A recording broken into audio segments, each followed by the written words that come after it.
people? It is Thursday, the 11th of January. Welcome to TDA, the day after, your favorite news platform and the home of popular culture as defined by the culture. And let's introduce ourselves. It's your boy, 6 foot plus of pure temptation. Big Marsh on the east side of the bridge. Good morning, people. That is right. As always, my own royalty. Good morning. Good morning, Brent. Morning. How are you doing? I'm blessed, thank you very much, and highly favoured. How are you? Blessed and highly favoured too, thank you. How are you, Mags? I'm all right. I'm good. Ready for the world. Amen. Blessed, amen. highly favoured as well. Amen. You can continue typing. I didn't want you to stop. Huh? I thought you would multitask, to be honest. No, You're present now? No, I feel like you was going somewhere. No, just saying hi. No, you was just leading. Oh, I've changed my mind. I've changed my mind. So I've changed my mind, you know. Mm-hmm. No, I've realised. What have you realised? I am... Iman's not here yet. Is that too? Okay, He's been consistent since the start of the new year. Yeah, so. that's his New Year's resolution. New. Mm. My dry January is going well. Abstinence. That's good. From alcohol or... Coitus. Love that for you. And alcohol. Well, you planning to spend the entire year without having sex? Let's see how it goes. So you don't want to put anything on air What do you mean? so that people can hold you accountable? No. Yeah, but you don't of course know. not. Do you know what's so mad? That I hate to say it, but women don't stand a business in it. So they will be like to him, "Oh, no, it's fine. I won't tell anyone. Like I won't tell TDA." They will help. They will enable him if he was to break. Do you think? Yeah, they won't say a word. Because women, yeah, I feel like men talk about. Actually, no. I was gonna say people talk about like who talks about who they've had sex with more. Women are very secretive though. I will say, anytime I have made reference to my celibacy, Yeah. there is always someone offering to I've done break 10 days talking about celibacy. offering to break it, huh? Looking like I do this. Wait, there's someone offering to break it? Well, usually, if I make a public announcement about my celibacy journey, there's usually someone offering to break it for me. As a joke, right? Huh? As a joke? Yeah, but don't you have to be wild though? I mean, it does seem tongue in cheek, but I do also feel like I could cash in if I was. Okay. Because you know what's mad? That's what I was going to say next. Like, how do you take that? Because if a guy said that to me, that's a threat. Yeah, because I would take like the threat. That's crazy. Wait, what? If I said, I'm currently celibate, I heard that. and the guy's like, not for long, if I'm around. Hello? Is this 999? That's crazy. That's absolutely crazy. That's wild. Wait a minute. We just I couldn't hear that. I'll be scared. I would honestly be scared. Yeah, but that's the thing with men though, because you start doing stand-up business, because if a girl says that, that's your time to do feminism. But you see that you're turned on. That's crazy. No, but that's what I'm trying to say. That's why we're in different spaces, isn't it? Because that's not necessarily a threat. If I talk about I'm celibate and a girl won't talk about not for long, I'm like, that's not threatening. That's enticing. This is so hilarious. Wait, so you would screenshot, report, make a note of it, But just honestly, in case, and looking over your shoulders? I that's wild to me. If I'm telling you I'm on a journey of celibacy, and you say, well, let's see how long that lasts for. You're adding too much spice to this. Man. Wait. Because they could just be saying, I know you too well. That's what he can say, but he's not hearing it like that. No, he's not. He's not hearing it like that. No, but I'm not hearing it as they know me too well either. I'm not hearing that. You know what? You can't say that. You can't. You can't say that. That's actually wild. That's a wild thing to say. That is crazy. That is wild. Listen, not if I got anything to do with it. What? Nah, man. Nah. I'm doing what the Nigerian police do. Should anything happen to me, this man is responsible. That's wild. Yeah, that's not threatening coming from a woman. That's That's enticing. Then you got a decision to make. Society's down bad, man. As a whole, as a people, as an actual people. So you're dry January. So what are you gonna do when you go on holiday? Because you're going to the land of You didn't think that through, did you? fruit and fornication. You didn't think that. You didn't think that through. Mangoes and thing, innit? Gotta go. You have to put it on pause. I hear it though. Or mocktails. That's dead. I've got time for that. Because you know what I hear? Because I basically said I wasn't gonna drink this year. I didn't drink that much, but I just want to challenge. I'm also not gonna wear wigs this year. I just had random challenges, but then I realized I'm going to Nigeria at some point. But there's a particular brand. Was it you guys I was telling? There's a guy that makes cocktails, and he's got like a crazy amount of different types of cocktails he makes. It's called Quacktails. Okay. It's a whole thing, and I want to try it. Yeah, in Nigeria, I actually want to try his cocktails because they've come up with their own recipes and they have like over 100. It's mad of mocktails and cocktails. If it's on holiday, does it count? I don't think so. I don't think it counts. So I feel I could do if I do in dry January, but I go on holiday and then I come back and then I continue it. I think that. Yeah, that's fine. That kind of counts. It's detox. Isn't it? Yeah. Yeah, so it doesn't count. It doesn't matter then. It's still dry. Yeah, because you're going on holiday.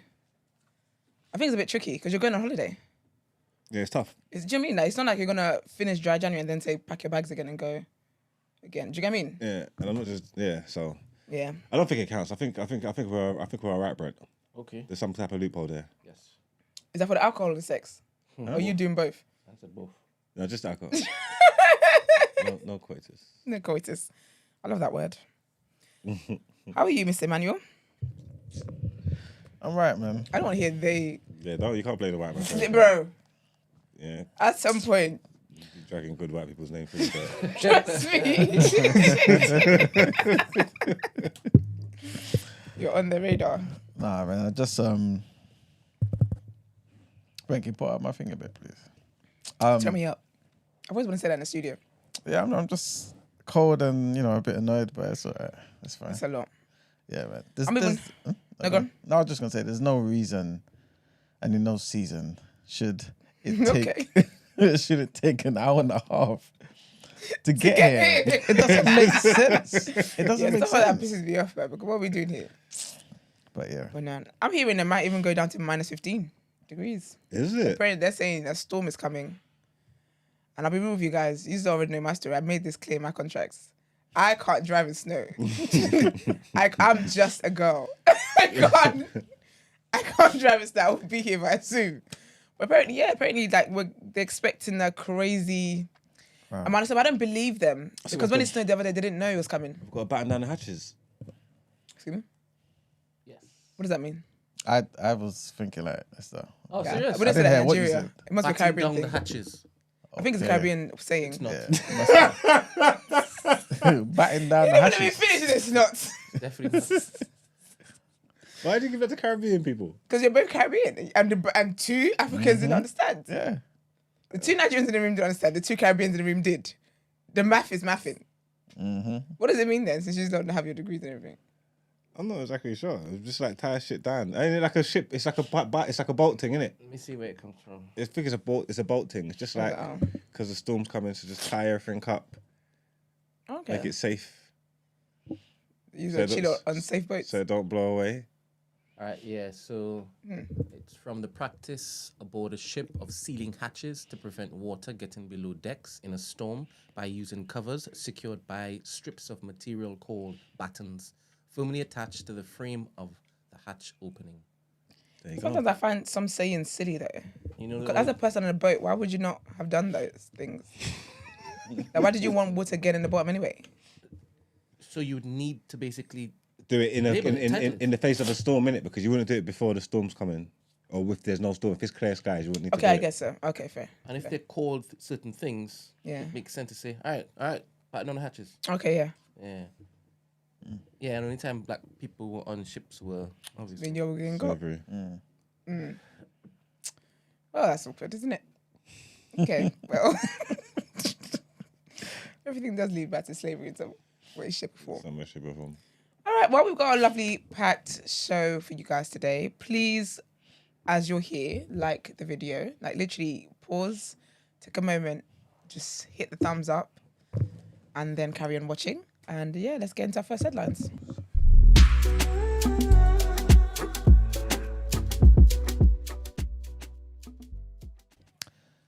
All right, people. So the first headline, again, this is a whole post office thing.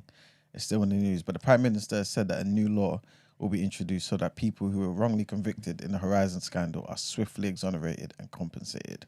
Okay, good. And the first Prime Minister's questions of the year, Rishi Sunak said he plans to make sure those convicted as part of the post office scandal get exonerated through an act of parliament, as well as announcing new legislation, which the Postal Affairs Minister said will take some weeks to deliver. The Prime Minister said upfront compensation of £75,000 will be awarded to the 555 postmasters who took their case to the High Court in 2019 as a group litigation. Once they're exonerated, the government has confirmed that the victims will be eligible for at least £600,000 compensation, depending on their circumstances. And this scheme is going to be applying to England and Wales. Next headline takes us to the Middle East, man, where the US and the UK have hinted that they could take military action against Yemen's Houthi rebels after they repelled the largest attack yet on the Red Sea shipping. Carrier-based jets and warships shot down 21 drones and missiles launched by the Iran-backed group on Tuesday night. The Allies warned of consequences for such attacks. Asked about potential strikes in Yemen, UK Defence Secretary Grant Shapps said, "Watch the space." The Houthis said that they targeted a US ship. They targeted a US ship providing support to Israel. They've repeatedly claimed, often falsely, that they are attacking merchant vessels linked to Israel in protest at Israeli actions during the war in Gaza. And Tuesday's attack was the 26th on commercial shipping in the Red Sea since the 19th of November. And the last headline is a bit of a roundup and a bit of an update on that situation in Ecuador, where the president has now said, the president, by the way, his name is Daniel Noboa, said on Wednesday that his country was at war with drug gangs who are holding more than 130 prison staff hostage and who briefly captured a TV station live on air in a wave of violence that has left city streets deserted. At least 10 people have been killed, including police officers in the attacks. The Ecuadorian police confirmed 2 officers had been killed as well. In images that went around the world, for those who don't know, gunmen stormed the TV station during a live protest on Tuesday before being captured by police special forces. Videos posted on social media showed a gruesome series of other attacks, including car bombs, the murder of police officers in the streets, the apparent lynching of prison guards, and attempted takeovers of hospitals and a university. Noboa was speaking on a radio interview on Wednesday, and he said that we are fighting narco-terrorism. Referring to videos showing the apparent murder of prison guards, he said they disseminate images to frighten the public and to bring the president of the republic to his knees, and that is not going to happen. I sympathize with the families. We are in a state of war, and we cannot give in. And that's it for the headlines. Thank you very much. Let's get into what you say in topic of the day.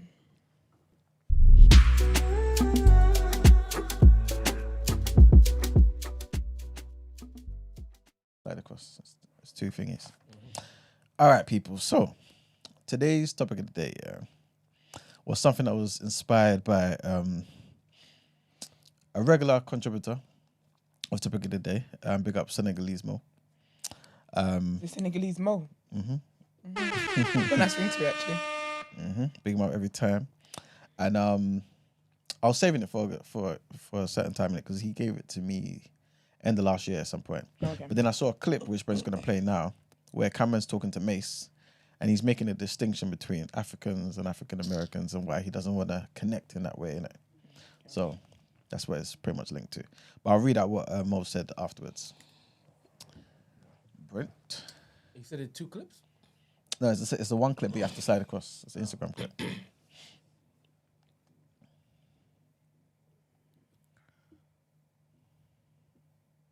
Olympics, I'd rather feeling black than African American.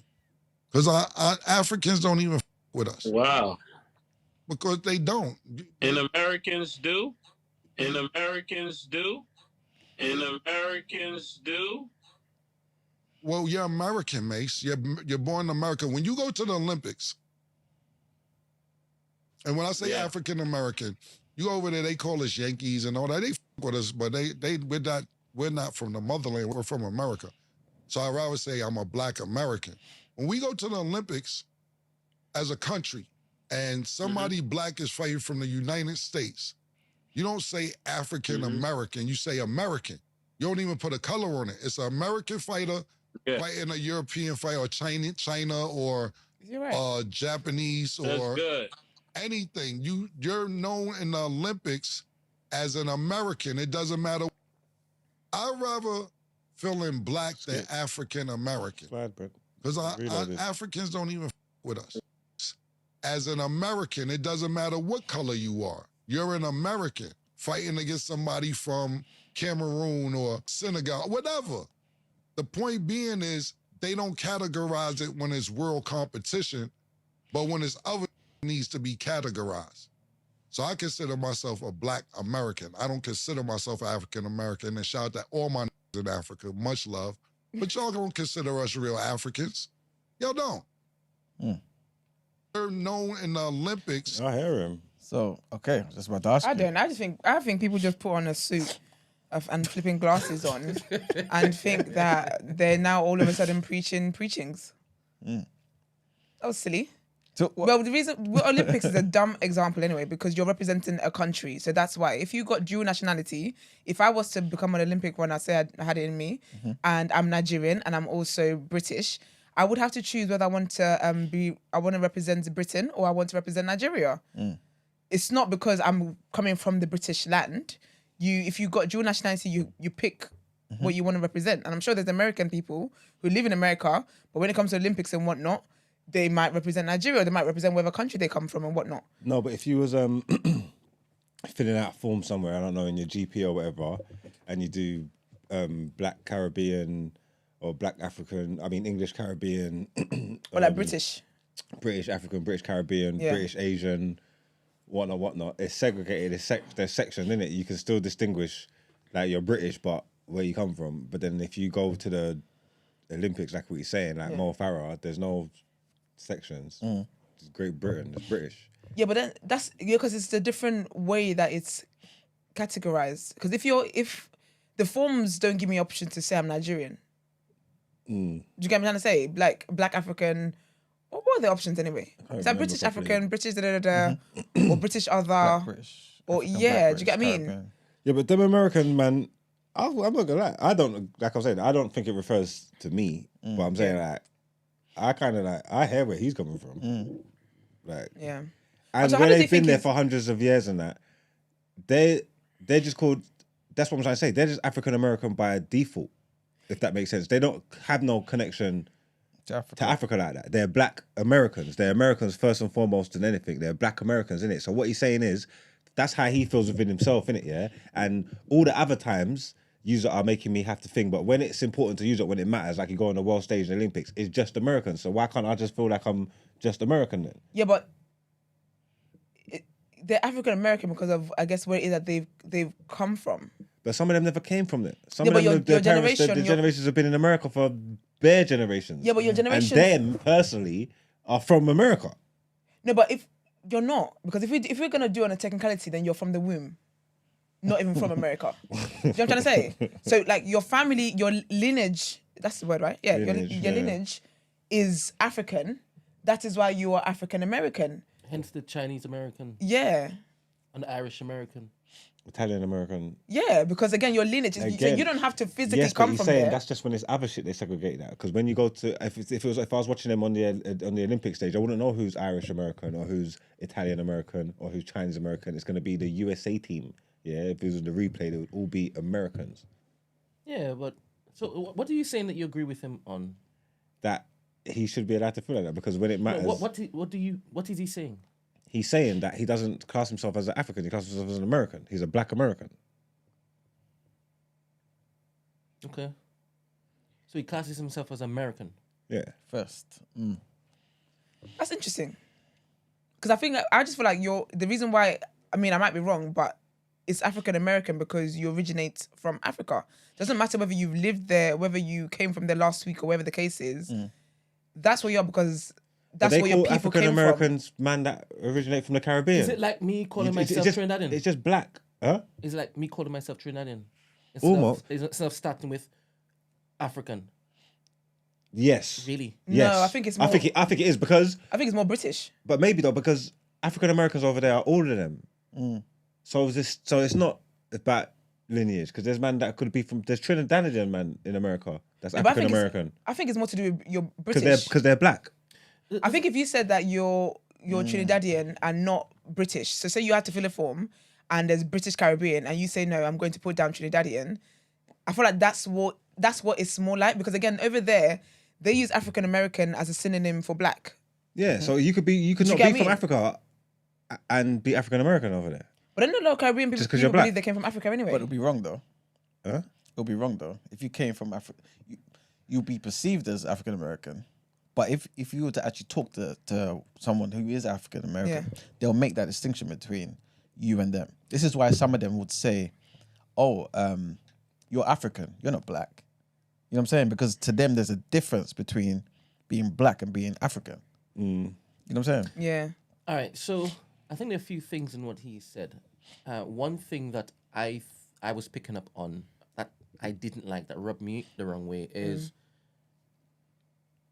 the perceived embarrassment that he may stem from Africa. I might be projecting, right? And because I was hearing that in what he was saying, it was irking me a bit, right? Because I would say I'm Trinidadian, but I would never basically look to step away from my roots. Yeah. I would never look to do that, right? Yeah. Because I know I'm a displaced African. Yeah. Do you understand? So what I do hear is him saying that some Africans don't even see him as African. Because I see that and I hear that also. So there are different parts of what he said that we can basically touch on. Yeah. But straight off the bat, that's the vibe I'm getting. I agree with Those the are my vibe. thoughts. I agree with the first vibe because I agree with both vibes, but the first vibe, because there is that thing there though. I feel like I hear with Americans, obviously now they embrace like Afrobeats and they embrace the African culture and stuff like that. But people that live there who migrated from Africa have talked about kind of like similar to here, where you're kind of mocked and joked about for being from Africa. So there is definitely that undertone of, I guess, maybe not wanting to associate with that. But also though, when it comes to people from Africa, and they don't like everybody. They don't like anybody. Like they don't like anybody. Obviously, speaking for Nigeria, there was a whole thing during December where they were making hella jokes about IJGBs, which is basically I just got back. So when you go back, it's like I just got back, and it was a whole running thing. Like there's a whole war between the diaspora and people back home. Like that's a whole thing. Do you get what I mean? So I hear where he's coming from, but everyone faces it. Even if you've left the country for 2 years and you come back, all of a sudden now, oh, you're one of them. Like, so that happens, man. People's character, for the most part. I think there's two kind of different narratives, right? Or belief systems, anyway. Like you've got the Dr. Umar, who pretty much echoed exactly what Brent was saying. Displaced African. He doesn't see himself anything different than being an African, right? And every black person being African. But then you've got other people who say, but we're not African. That's just the reality. We don't know, if we were to go Africa today, we don't know where we would go. We are completely new and distinct people. Different language, different way of thinking. Everything's different. And I think he's kind of jumping on that particular way of thinking. Because it's like, it's exacerbated even more when African people who come from Africa make the distinction between themselves and him.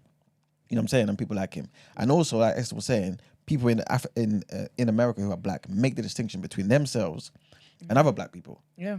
You know what I'm saying? So is he wrong in saying, wait a minute, African American, I understand why, you know what I mean, like in the 60s and all that type of stuff, where this new terminology came from to kind of connect us to Africa. But what's the point in connecting us to a continent that there's no real connection? It is new, man. And it's you're allowed to build and think for yourself, because no one ain't said nothing to the Europeans that done it. What do you mean? In what way? Because they went over to America, took it over, colonized the place, and now they're seen as Americans. Yeah. But they're Europeans. So they was allowed to make something of themselves and move forward and do that and do that. And the black people that are over there are doing it too. They've been so far removed from home that they, and like what you're saying with the reclaiming of the N-word and having a different culture and building it up for themselves and all this kind of stuff. That's their new thing. That is a new entity of black people, and they are American, innit? Because it's too far removed. And I think us over here, we don't ever feel like that because we've always just one generation removed. You know what I'm trying to say? All of us are just one generation removed from home. Them lot, it's bare generations and it's hundreds of years, and they've gone and made something new for themselves. And like what you're saying is, if Africans can make the distinctions from them and Jamaica, everybody makes the distinctions from them. We know the Americans are different. Like everybody says it's not even a real place. Like everybody knows it, innit? So now they're looking at it and understanding it for what it is, then why can't they claim it? It's like what you're saying. It's only in certain other aspects of it when you don't want to make the distinction. When we go to the Olympics, we're all American. So why can't he stand? Why can't he stand in that and own that? I'm an American man first. I'm a black man. I'm a black American. Do you know what it is about that compared to the Olympics one? It's just annoying me because it's about where you live, bro. Like I don't feel like it. I don't think that is the basis for your argument of whether you're African American or Black American or whatever it is, because it's about your nationality. And again, if you had 2-3 nationalities, you'd have to pick one. Doesn't mean you necessarily live there and whatnot. There's people who wouldn't represent Nigeria in what's it called, Olympics, but then for the most part they're here in the year for training and stuff, to study and stuff like that. So the Olympics one, I'm not understanding where he's coming with that. But do you know, I think, if I'm understanding what you're saying, like if you've got dual nationality, for example, you wouldn't go to Olympics, represent Nigeria and be called British Nigerian. You'd just be called Nigerian, innit? Because that's what I'm representing at the moment, yeah. But that doesn't mean I'm not British. I'm still British. Yeah, but he's saying in everyday life though, where is that real connection to Africa? Yeah, but he can't go to the Olympics and be African American. No. Because dummy, which African country? If he was like Nigerian American, I can understand him saying, yeah, but when I go to Olympics, they say I'm American. I can understand that. But you're using a whole continent. And that's the thing with Americans, it pisses me off. They talk about Africa as if like it's one place, it's one country. It's a continent with how many countries in it? So that's why I can't understand his Olympic Who said that? thingy. That's a good question that we could put to the group then. What's the difference with letting Africans call themselves Caribbeans? What Africans have called themselves Caribbeans? Who said that? I call myself Caribbean. Why am I allowed to be You Caribbean? said Africans but call themselves Caribbeans, or I'm you African. I'm Caribbeans? displaced. I'm an African man. Dude, Okay. Why are Africans allowed to call themselves Caribbeans but not allowed to call themselves Americans? I know what you're doing. Because you're not but American. How it's coming across, obviously different people are listening. For example, there are 2 Africans in the room. Yeah. Like African, right? Yeah. So when they hear that, they translate that to be, so they can start talking like you. Like how it was back in the day, right? Yeah. But how you're speaking from, you're saying, but I'm African. Why can't I call myself Caribbean? Do you understand what I'm saying? No, I'm saying I'm African, but I'm allowed to call myself Caribbean. Yes. And it's accepted. I'm accepted as a Caribbean man. Yeah. So why can't Cameron be accepted as an American man? He is accepted as an American man, but he also has to accept that he is You African. came from somewhere. Like, Yeah, but I don't have to call myself African Caribbean. no, but I've had people that I'm not saying I'm Afro Caribbean. I do. And Yep. on the form sometimes you have to pick that. I mean, that was a thing in the 90s. Yes. It's not anymore. Yeah, but you know what it is though?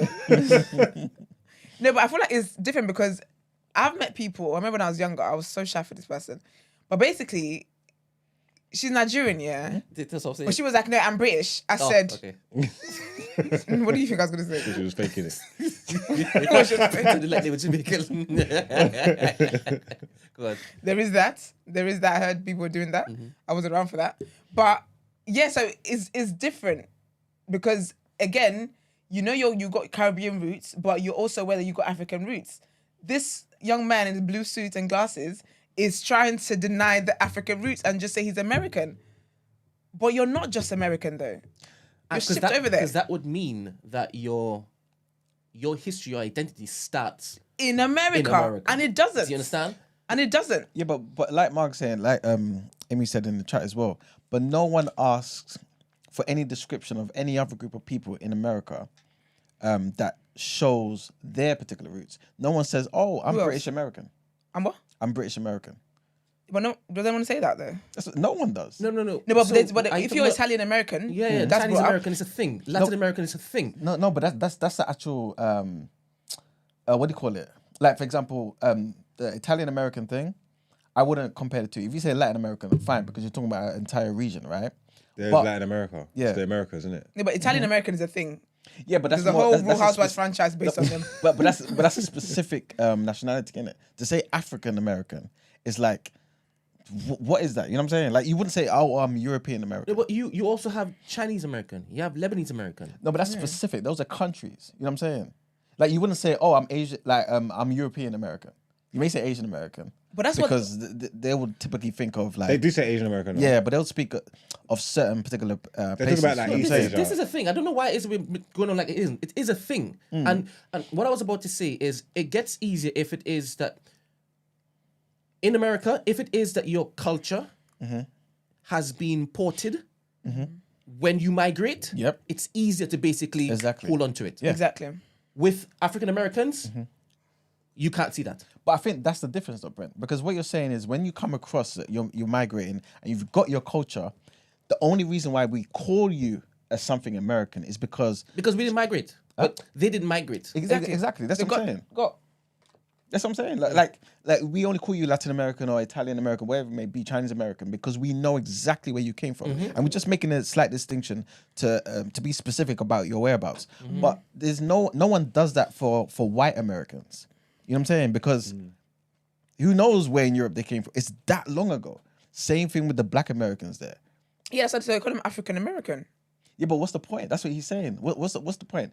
Especially when you consider the fact that where I'm from, I don't know where I'm from, and the people there make a distinction between themselves and people like him. To be fair, it's funny that he's actually saying that because I feel like the real fight should really be with America as itself, because America, in whatever it does, makes a point to remind black people that they're not from there.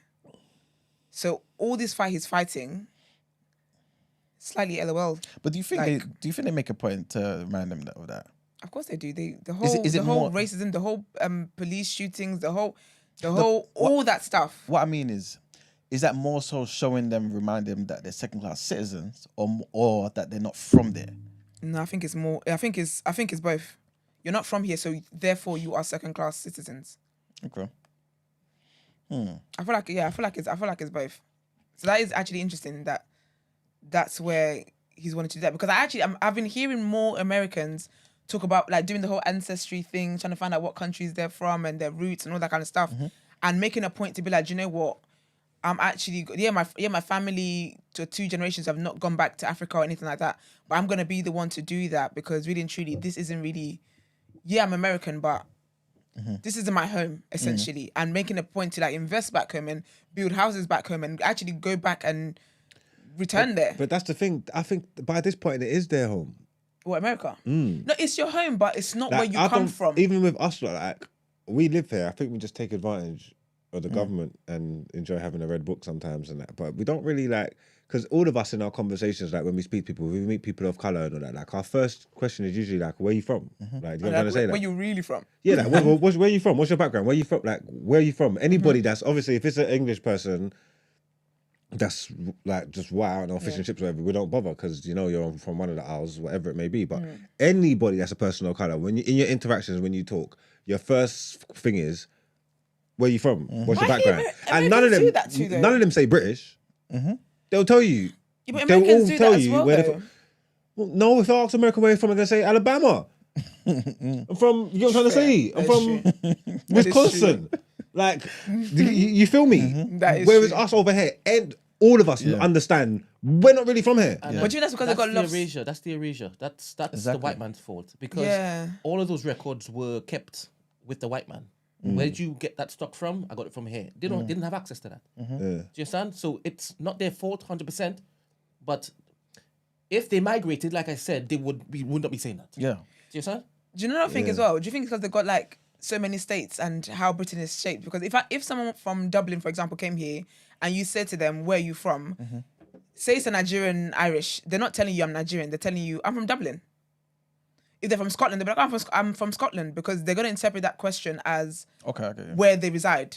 That's actually true. Where because It will sometimes start as well, like that, and then when it is that you, and then when you have to, when you and you unpack. Yeah. you're hearing an accent. You're because like, think hey, about it as well. from? Yeah, Yeah, so- because even sometimes when you ask people here in London, where are you from? They'll be like, oh, South London. And they're like, no, like you have to kind of be like, no, I mean country-wise or whatever. That's true. They ask you, do you mean area or ethnicity? Yeah, exactly. I never say East London because I wasn't born in East London. I didn't try that. But also that's because I think maybe when someone's asking where you're from, it's because you're in your mind you're thinking it must be because of how I sound. Yeah, innit? yeah. You know what I'm saying? Yeah, I'm cognizant of that.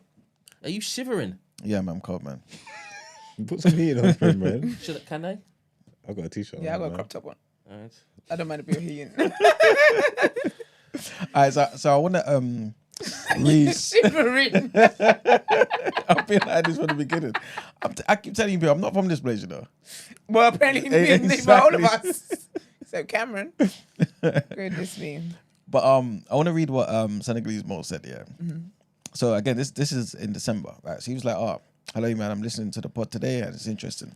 I think an undercurrent issue is that when Africans speak about tribalism and their sense of belonging, Black non-Africans, as in live outside the continent, can feel a sense of being left out or resentment. Even concepts of us as Africans being able to recognize our kin by facial features is a foreign concept to many, right?" So this is off the back of another discussion that we had in December, yeah.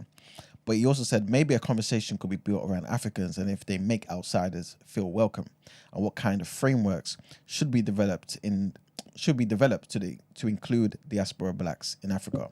On the other hand, growing up, Africans were made to feel left out or looked down upon when growing up in the West around diasporic Blacks. Did those interactions have an impact on how Africans see Blacks today? Right.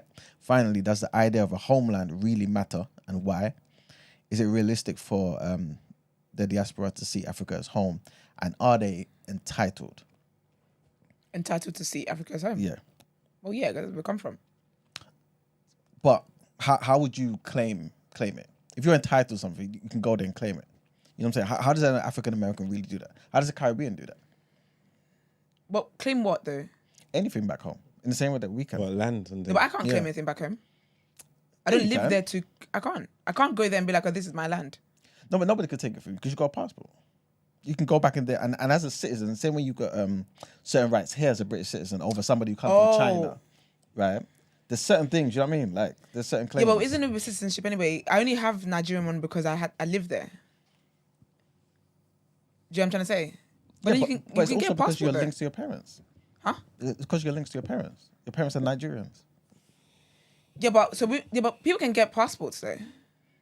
Only if there's a link, though, not a random. might Actually, be there ways are you can apply. specific, but that's only Because if your parents were dead, what are they gonna do? They'll ask for proof. Their parents, well, they would. Yeah. With death certificates, to be fair. I'm sure there's ways to do it. But then maybe you don't, because if you don't want to live there as well, I'm sure you can invest, you can like buy a house there. Yeah, You don't need a passport to buy a house. I'll give you an example, right? If we were to go to Ghana and buy a house, right? Typically, they do leases over there, right? Yeah. And the lease for someone who's Ghanaian, for example, is like 99 years, right, for the average property. But for people who are non-Ghanaians, Yeah. it's like 50 years. So that's slight difference. Even though you just renew your lease, Yeah. that there's a difference between those who are Ghanaians who can go back then and claim something because they're entitled to it, and a foreigner. You know what I'm saying? In Yeah. that same type of way, there's a difference between us who can go back home because we're one generation or we're from the same, we just come from there, Yeah. compared to somebody who from America, 400, 500 years removed. Yeah, but I think with the way like travel and stuff like that works now, they definitely have more freedom than their ancestors who were slaves and stuff. So like, I get that you might feel like, because I don't know what it is that you could possibly be entitled to anyway. For one, but you're allowed to travel and you're allowed to roam the earth and stuff like that if you so desire to. So you're allowed to go and visit and whatnot. And if you wanted to live there, you can actually make that. You can make that happen. There's people that go and live in places they've never been that they're not from. I could get up tomorrow and make plans of how I want to go and live in St. Lucia if I wanted to. So there's ways around. I don't think it should be a thing where you feel like you're trying to claim something, because that's what I would have an issue with. And I even wouldn't think I should be claiming anything in Nigeria on account of I don't live there and I contribute to the economy whenever I do go there. No, but you are Nigerian though, because of who your parents are. Yeah. you have the same claim. For instance, right? Even though this is ridiculous, right? I don't want to make this about whatever, but look at the situation in Israel, right? Yeah. Where the Israeli government made a situation where they have a certain right of return for any Jewish person around the bloody world, right? Just come back and claim something. Why? Because they're trying to link everyone who is Jewish to the land of Israel, saying this is the land of our forefathers, this, that, and the third, right? In a similar type of capacity, as a Nigerian person, you should be able to go back to Nigeria and have the same rights as everyone who is Nigerian. You know what I'm saying? If there's a distinction between Nigerians and non-Nigerians, you shouldn't be on the side of the non-Nigerians. You know what I'm saying? Yeah. So in the same way, if there's a distinction between Africans and people who are outside of Africa, there will definitely be that distinction. We should definitely have those same claims. Yeah, but surely them little ancestry things, I'm sure if you go and tell them that you're 73% Nigerian or 73% Sierra Leonean, everyone knows the history of slavery and whatnot. Yeah, but that's what makes it difficult. There's no real anything. So somebody can dispute that. Someone will just say, "Oh yeah, but if you go to Ancestry and Me or whatever it's called, or this one over there, there's different percentages. You need to meet the threshold of 51.2." I feel like it depends on what it is that you're actually trying to get from wherever it is that your lineage comes from. Because if you're going to try and claim land and shit, then that's not gonna work. But I feel like if you actually just want to go and know more about your culture, know about your people, and that's what I think it should really be about, you're able to do that. You're more than free and able to do that. I think it's just about rights. So but what rights though? What rights do humans are always talking about rights? What rights do they want? Rights to do what? To vote on a land you don't even know anything about? You don't know anything about it. Yeah, but you just found out you were Nigerian. Okay, cool. Now how do you want to vote? Okay, what about this then? Like, you're right in saying that. Now I learn for 5 years, for example. Yeah. Do I have that right now? Maybe I'm sure in countries, if you live there for a certain amount of time, they will have rules and whatnot. If you live there for a certain amount of time and then you can actually apply to be a citizen. That's what I'm saying. So there you go. Now you're a citizen, so get on to voting. Yeah, but they may have certain things where it's like, cool, because you're not this. Right, for instance, right, to me, let's just say I was a president of Nigeria. Personally, I don't see why, let's just say someone comes from China and they have the same voting rights as someone from Nigeria. That's crazy to me. They're different. That's different though. No, but I think it's a similar type of principle where it's like there's no link to the land. And even though there's a link... No, but Chinese has clearly no link to a black land. Yeah, if it's a black person, I get that. I feel like maybe use something like Sierra Leone. If they're from Sierra Leone and they're trying to get Nigerian citizenship, I feel like that is better. If you're Chinese, be fucking for real. You're a Chinese man. What are you doing here? But I think they are there. So there's that. I start talking like this before they get to the airport. But don't give that up, please. Ain't that normal? Ain't England made up like that? There's bare people. Everybody. Well, not everybody gets a vote, but you can get a vote. There's bare people that vote that are not from here. They don't go here. If that makes sense. Yeah, but there's still people that can be kicked out of the country. You know what I'm Listen, after Shemima Begum, anybody can get kicked out of the country. That's true. Anybody. I mean, if you join ISIS. That do not know. No, that's what you think. There was a whole law introduced that basically at their discretion, they can kick you out. They can revoke your citizenship. It's a thing. Because people were quiet about Shemima Begum and were like, yeah, she should not be allowed back. Not knowing the plotting and scheming. So here we have it now. Go around and find out. Okay. Let me ask you guys, You're right, that is worse. I was going to say that what was worse was inviting a whole set of Caribbeans and promising them this, that, and the next, letting them live their entire life here, and then saying F off. Boy. But Shemima Begum was born here, innit? Yeah. So I think the other one was worse though. I think the Windrush was worse. I think the Windrush was worse than Shemima Begum. Because she was born here, she had all the lovely rights and whatnot, and she decided she didn't want to do her GCSE, she'd rather go and be pregnant and do whatever she was doing. Cool. I don't think it was. But then the Windrush, you actually invited people on here to help you build your land, and then they helped you, and they said, "Oh, actually, we've got full capacity now, boys." I don't think it was. I think it was terrible that they took her citizenship, but they've got a reason. Yeah, she did something. Sense. Whether you agree with the reason or not, I think it's the reaction was warranted or not. But they have a reason why they done that. I agree. I'm talking to the whole birthright thing. Okay. Because that's where Iman was saying. And you know what? To be fair, I hear where you're coming from. She was born there. It's your birthright. They shouldn't be allowed to do that. Yeah. I don't care what you done. If that's a crime, throw her in prison. Yeah. You're going to say that. Throw her in prison and make her rot under there forever. Exactly. You can't just wake up, rock up one day and just decide, actually, you know what? You're not. Girls One of us. currently running around the streets. But that's exactly what entitlement is. You know what I'm saying? Where it's like, I'm from here, so I'm Yeah. entitled to everything. Yeah. If I'm going to be in prison, it should be here. You know what I'm saying? But if you come from another country, they can deport you. You know what I'm saying? Like African American, Caribbean can go to Africa, anywhere in Africa. Just like I guess we can go to African a Americans country. can't get dipped though. Where in Africa? Americans. No, that's what I'm saying. If they was to go to Africa though, and something was to happen, they can get kicked out. No, As but in what I'm trying back to to America. So Yeah. does this speak? Trust me, they wanna go Doesn't back to this make America his in point general. even stronger then? Because that's for real. That's so.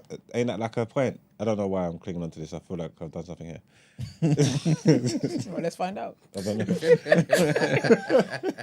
They can't get dipped. Who?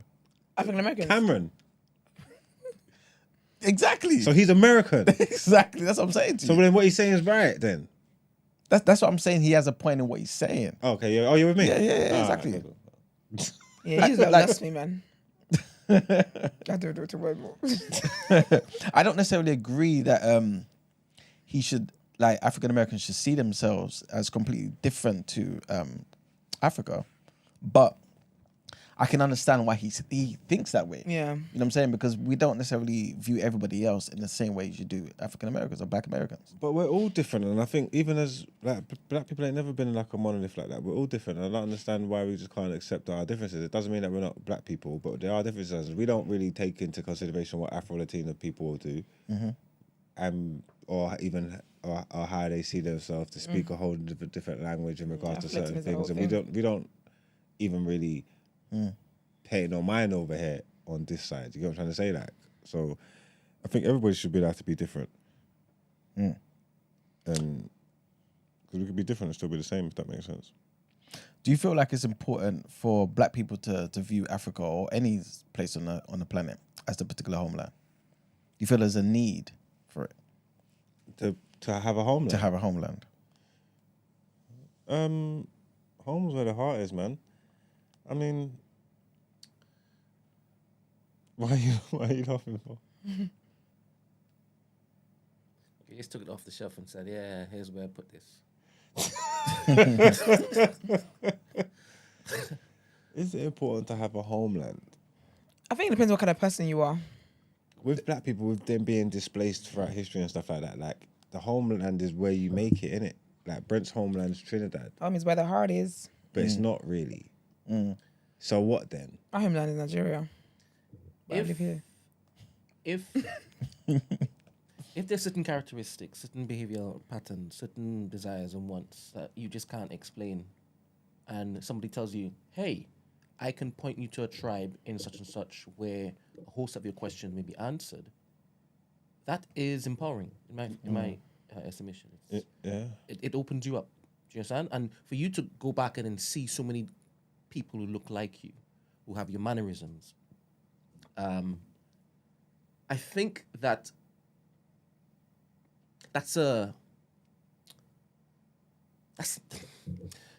for me. When I go back home, I don't feel different. I feel regular. In fact, sometimes I do feel different because I don't speak as strongly as they do. Right? But I'm looking around and I feel like everybody's my brethren. When I jumped on a train here, the first time I came here, everybody was bitter. Nobody was looking at each other. I even said hello and nobody answered me. That wasn't familiar for me. When I go back home, maxi taxis, everybody's friendly. So I feel a particular way. There used to be on this road neighbors where everybody had each other's keys and everybody knew each other. That for me felt like Trinidad. But no, it's not like that anymore. But with the displacement of our people, what I'm saying is, if you get technical, Trinidad's not really your home. But does it matter then? Because you take it as your home, you accept it as your home, and you feel what you feel when you go back there.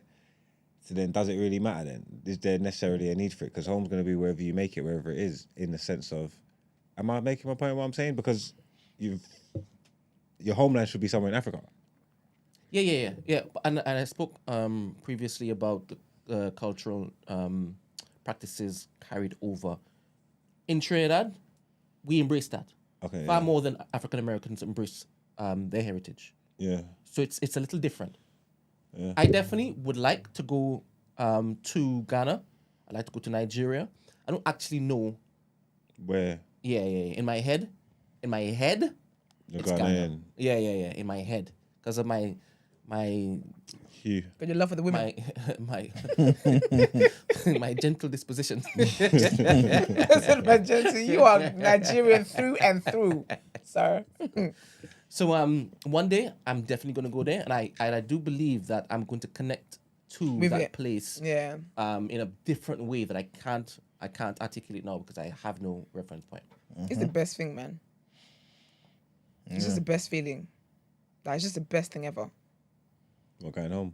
Yeah, and just like, because I feel like there's so much here that we actually don't realize we take into account subconsciously. Like, walk into a room, maybe saying your name, and like, there's just so much. Like, even if you were just to walk into a room without saying anything, you're very conscious of the fact that you're black.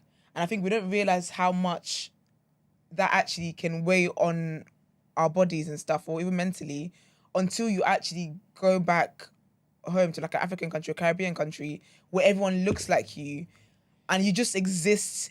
You just exist. It's such a being in black different breath of fresh does air. feel different. It's so like, and you Like, haven't it done does feel anything. different. You haven't talked to anybody. Yep. You haven't said anything.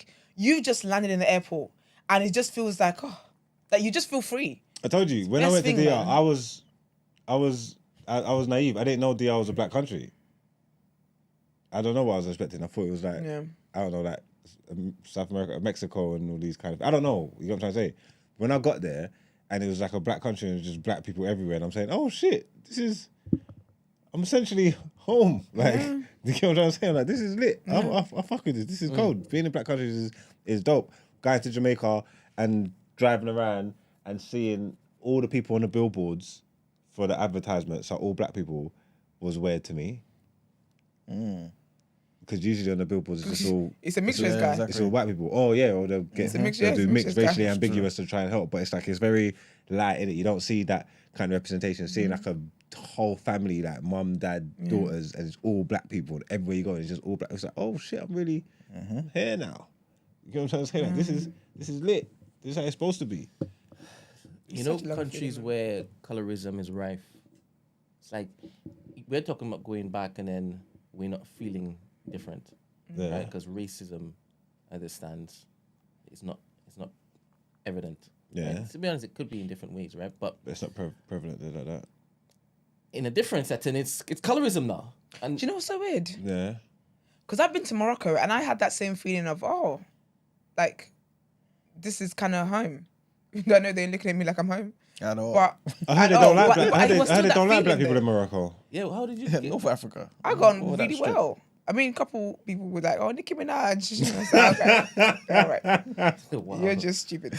But they do that all the time. But I think it was still just knowing that Nicki Minaj. it just wasn't a white country. Yeah, it's closer to home. It's closer. And I think at Yeah. the time, I hadn't been to Nigeria in a few years. So, but it still felt okay because there was still black people around. There was black people like me around. There's people from like Gambia. I think there's a lot of people that live in Gambia, well, from Gambia that live in Morocco as well. From Senegal as well. So it still felt like, like it still was fine. I wasn't in a white man's country and it was still fine. Obviously with Nigeria, that's where I'm really, really home. Or if I went to Ghana as well, I would feel really, really at home. But even when I went to Morocco, interestingly enough, it was like, oh, okay. It must It just suck. wasn't the UK, man. It must suck when it is that you go back thinking that it's going to be absent racism and then you're slapped with colorism. It must suck. Because they still hate you. It's still You hate you, understand? man. And it's a deeper hatred because you're not expecting. You didn't see that one coming. Yeah. It's mad. Is that caste system that bad in the Oh, Caribbean? yeah. Oh, In Trinidad? Just all over it. But like, cause say somewhere like, obviously not to get other people involved in black people's business, but say like Asia, like South Asia, India, like, you know, like the caste.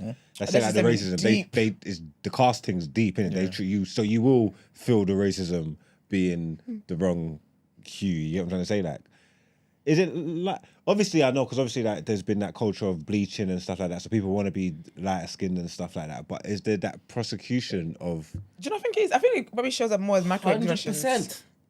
But what does it show up as? Sometimes it's Though? even worse. But does it show up as racism or does it show up as microaggressions? Oh, how? What did you mean? So like, you're not necessarily hated for it, but they will make comments about your skin, like, "Oh, you're so dark," or "Ah, you should try this Well, you cream." get and cussed da-da-da-da. out and that, innit? And You know, like, Do you know what I mean? And they spat call no, you like yellow. playgrass. If your Spat skin's at. dark, 100%. if your skin's dark, you know about it, innit? Because you get around in it. They'll tell you your whole personality is gonna be your skin tone. Your nickname's probably gonna be Blackie or something. You're like darkness. But they get spat at. They don't get jobs. They're dehumanized. Oh wow, okay, yeah, that's It's different. a then. thing. That's different. Because in Nigeria, they just like say certain things. And obviously, some people say it's because they look closer to black people. It's a new resemblance. It's the whites. They did You this. might as well be black. They did this. These I whites. know what black people did, man. It's crazy. Oh my goodness. We were just great. Boy. Yeah, that's it. People are jealous, man. But yes. All right. I think we can wrap up the topic of the day there, man. All right, let's get into our next headlines.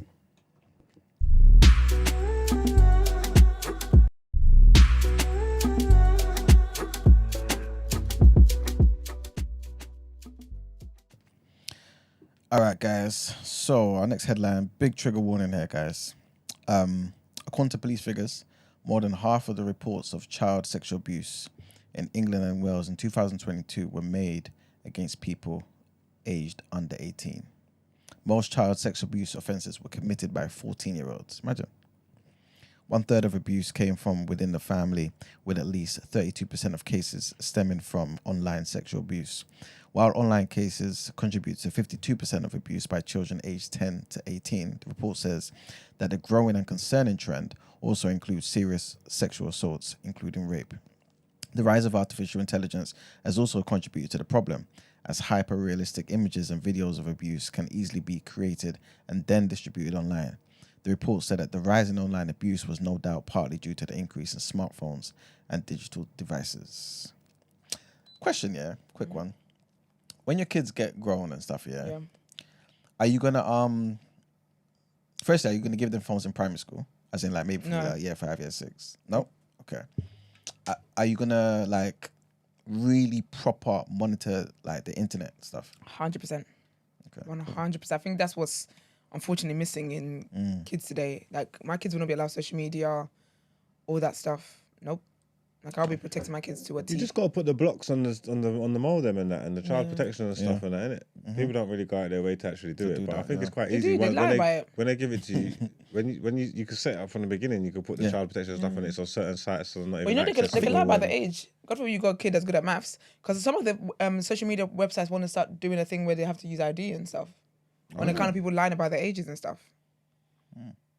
Because kids will lie. Tell a kid not to do something, they're like, all right, that's fine. I won't do it the way you said it, but I'll find a way to do it. But yeah. Next headline.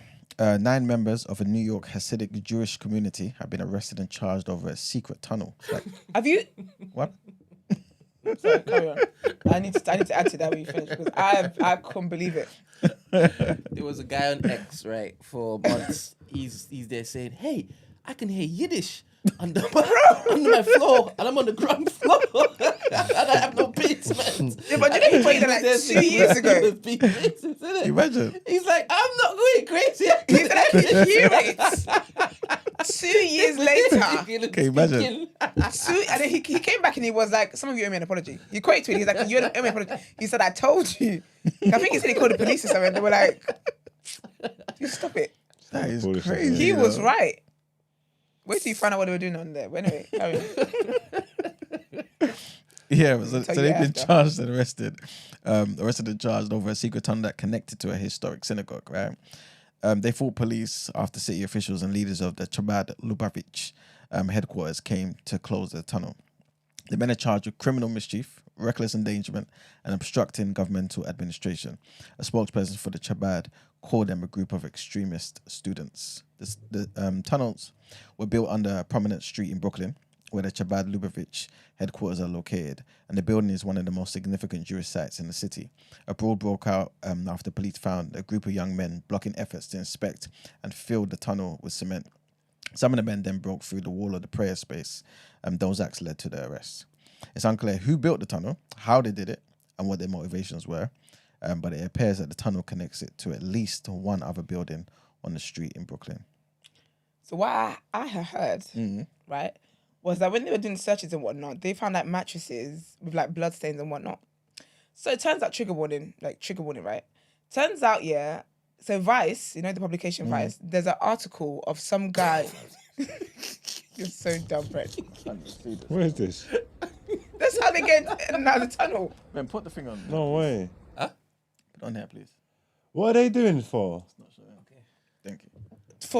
So this is what the conversation is about, innit? It's about what it is that they're doing. Investigated now. It's been investigated. So these charges, it might end up being like sexual allegation charges because actually, so the Vice article that I was reading is by another guy who belongs to the Jewish faith, but he was saying essentially like in some of the I guess a group of them, extremists or whatever they are, they feel like they basically essentially they kind of take advantage of young boys Oh, and stuff like that.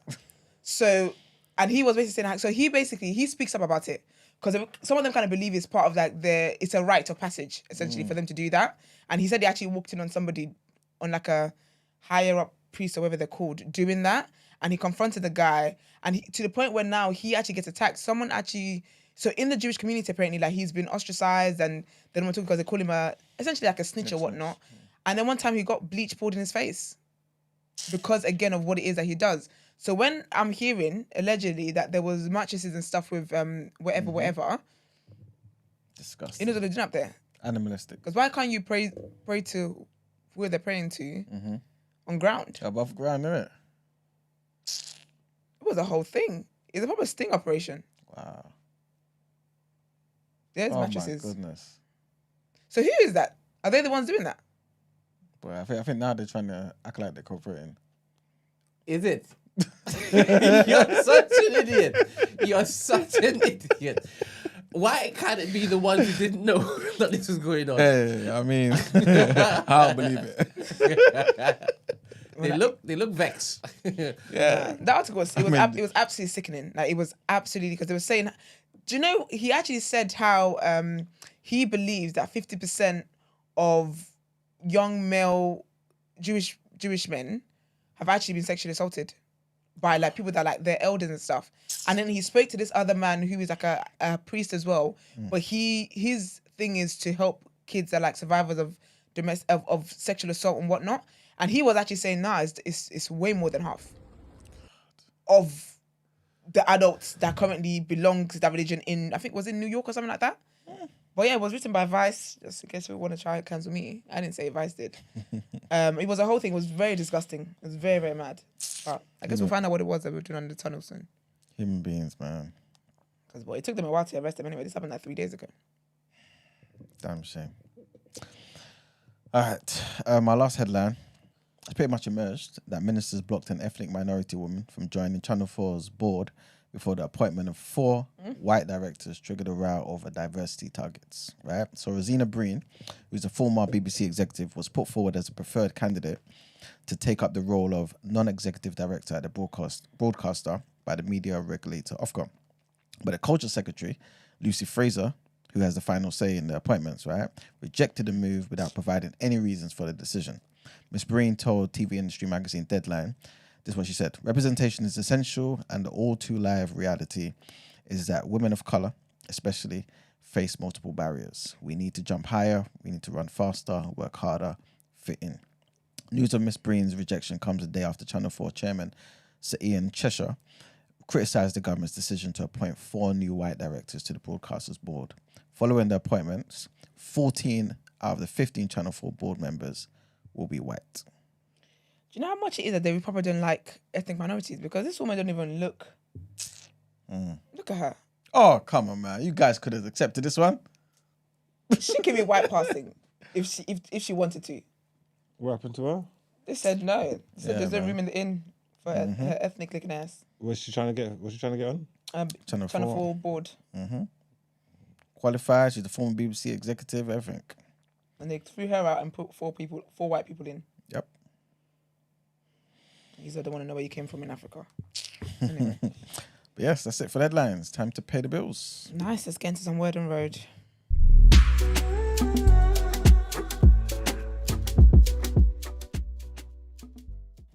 Listen, one thing I'm sick of already, and it's 11 days into the new year.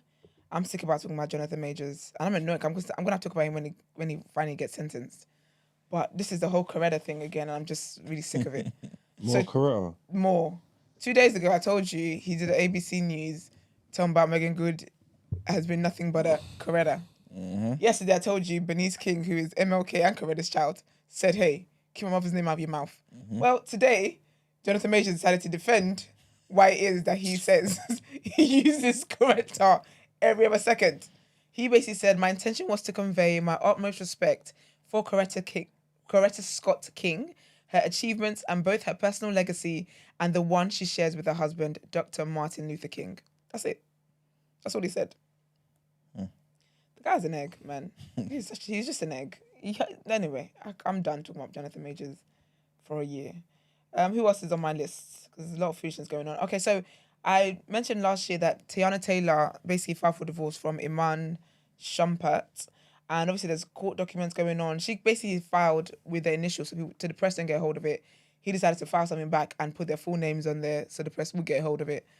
So it's not working out in his favour because basically the new legal documents are saying that she's basically saying how whenever he's watching the kids and stuff, he's under the influence of drugs essentially. And essentially he's just irresponsible in the way that he takes care of the kids.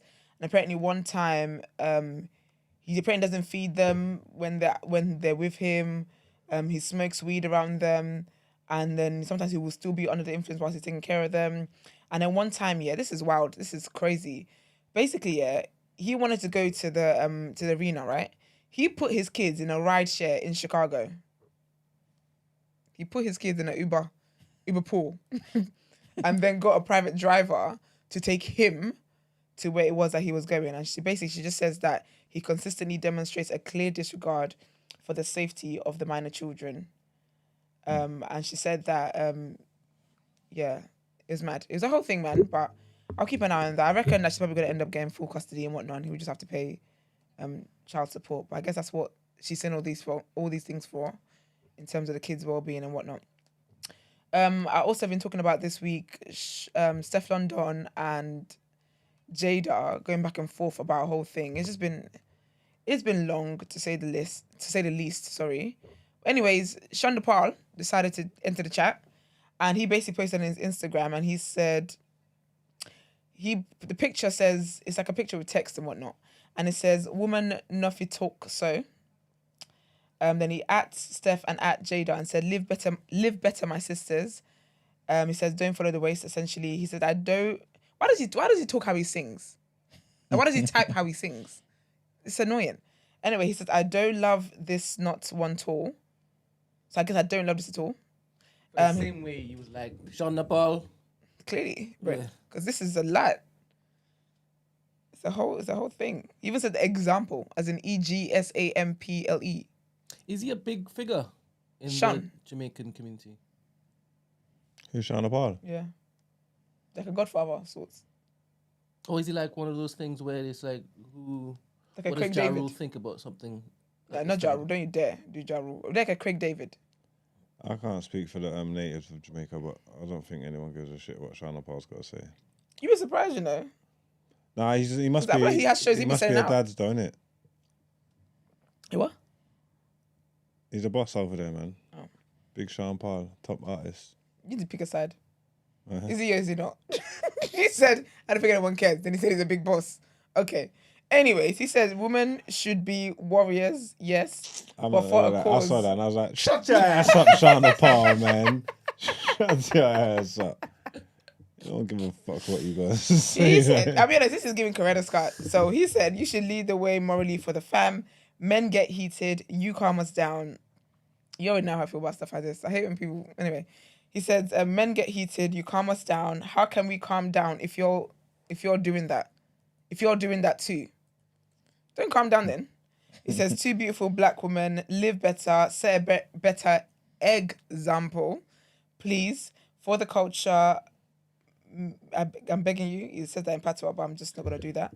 For the kids, for the younger females, and he at them and said, don't talk. As if anyone asked you to stand in the first place. Anyways, Stefflon Don then, what's it called?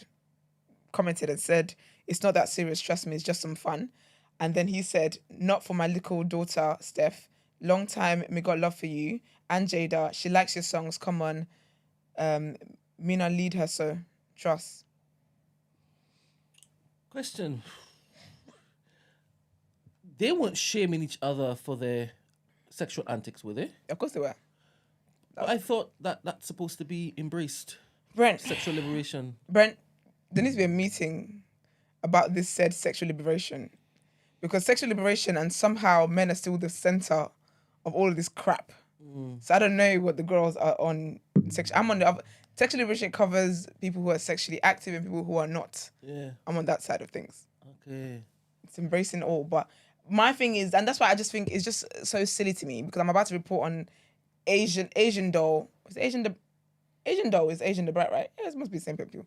Anyway, her and then Jade have been going back and forth. And again, whenever it is that women want to cuss each other, they're using sexcapades to cuss each other. Or even the other day when we talk about the baddest thing, and Zizi basically said that this is distasteful, and the girl's like, "Oh, no man's wife to yet." It's sad, but you can't make everybody along. So there's that. You just can't. But basically, actually, is Asian the Brat and Asian doll the same people? Sorry, let me figure this out. Unless someone in the chat says first. Because I'm starting to think maybe they're not. Yeah, same people. Okay, yeah. So Asian doll, basically. So in the midst of all of this stuff with Steph and Jada, Steph responded yesterday. Remember she said, oh, basically she was waiting for 100k comments before she dropped her thing. She dropped it before the 100k. Of course, she should still be waiting now. She dropped it before, which is all right. Then when she dropped, obviously people were like, oh, like Jada already did that. Jada already won, blah, blah. Remember I told you Jada said she was done, she's tapped out because she's in such a loving relationship. She hasn't tapped out. She released something else. I think either late last night or this morning. I'm done. Like I'm actually done at this point. But anyway, so Asian doll and what's her name? Jada started going back and forth over a whole thing. So I guess they used to be friends and whatnot, but they're not friends anymore.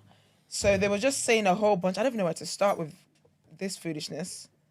Hold on, let me see if I can find what the first thing was. I guess they were cussing each other and whatnot. Actually, yeah, Asian basically came out of nowhere and said that Jada slept with a 19-year-old. Yeah, so she said Jada had a 19-year-old girl snorting pills that hung around us in Miami and NYC. That's why we cut Jada off. She's a druggie.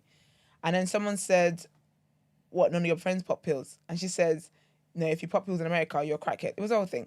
And then what happened after that? And then Jada obviously got wind of that. And then now they just started doing a whole back and forth. And then she also said that Jada fucked her gay brother on the floor in a crack house. What's going on there, man? Is that true? How will I know? Brent, how will I know? I'm annoyed I have to report on this crap. Then she said, I stopped talking to Jada for 2 months because I was so shook up that she was such a druggie. Nobody that young should do all the drugs she does. I needed a break from her. Instead of giving me space, she went live with a young boy she knew because of me and lied on me bad, and she wasn't even in America, blah, blah, blah, blah, blah, blah. And then I've got one. she then said, what happened? Sorry, Esther. I don't know what That's all right. Iman and Max are doing. I have no idea what they're doing. And then Jada then talked about, oh, well, this is news. And then she said, this slut, this is what I'm saying, the whole sex shaming stuff is silly. She says, this slut come up with something new every time. Your career is dead, like that pussy underneath you.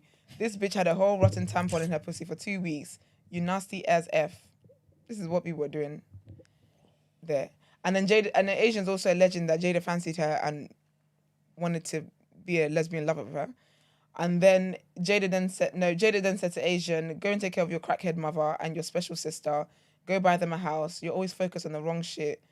You're too much. And then Asian, so I guess in the beginning of Steph's track, I think that was Jada. No, I think that was Jada's mum, apparently. Because then Asian said, your mother's at the beginning of a diss record, exposing how much of a hoe you are and how you ain't do shit for them. My mother is great in her home and my sister will be... I don't care. I'm done. I'm officially done. Oh, God. It's a bunch of foolishness. I hate when... It's just foolishness. It's just foolishness. I don't understand why Asian don't enter the chat in the first place. I honestly don't. It had nothing to do with her. But there we are. But still, still on the same breath of foolishness. This is about the royal family. And basically, you know the whole thing we've been reporting the past few days about Prince Andrew being on Epstein's list, and apparently there's a whole video and whatnot. But basically, a source very close to King Charles is basically saying that the king will not force Prince Andrew to move out of his Windsor estate because blood is thicker than water. No, it's not. And I just thought that was funny because I think, oh, so why wasn't the blood thick when it was Harry and Meghan? But anyways, they're basically saying that Tainted blood. And Andrew's isn't. Can you imagine? Anyway. But anyways, basically Tradition. so they're basically saying that so I guess so basically they thought what was gonna happen was that the king was gonna put pressure on Andrew to move out and take up Meghan and Harry's old home. So either way, he's still gonna be living in some kind of estate. It wasn't much of a punishment. I thought they were gonna kick him to the streets and get him to go to the local council I never do that. and bid for a house or something. It's nothing. But they're also gonna get him to fund his own security needs and whatnot. And people in the palace were saying that would be a good, that approach was favoured, but they're basically saying that the king is not looking to do that. And this person is saying that Prince Andrew has rights like any leaseholder in relation to that property. So it's not like anybody can say, I've decided you're going to move out. And apparently he's got a lease there until 2078.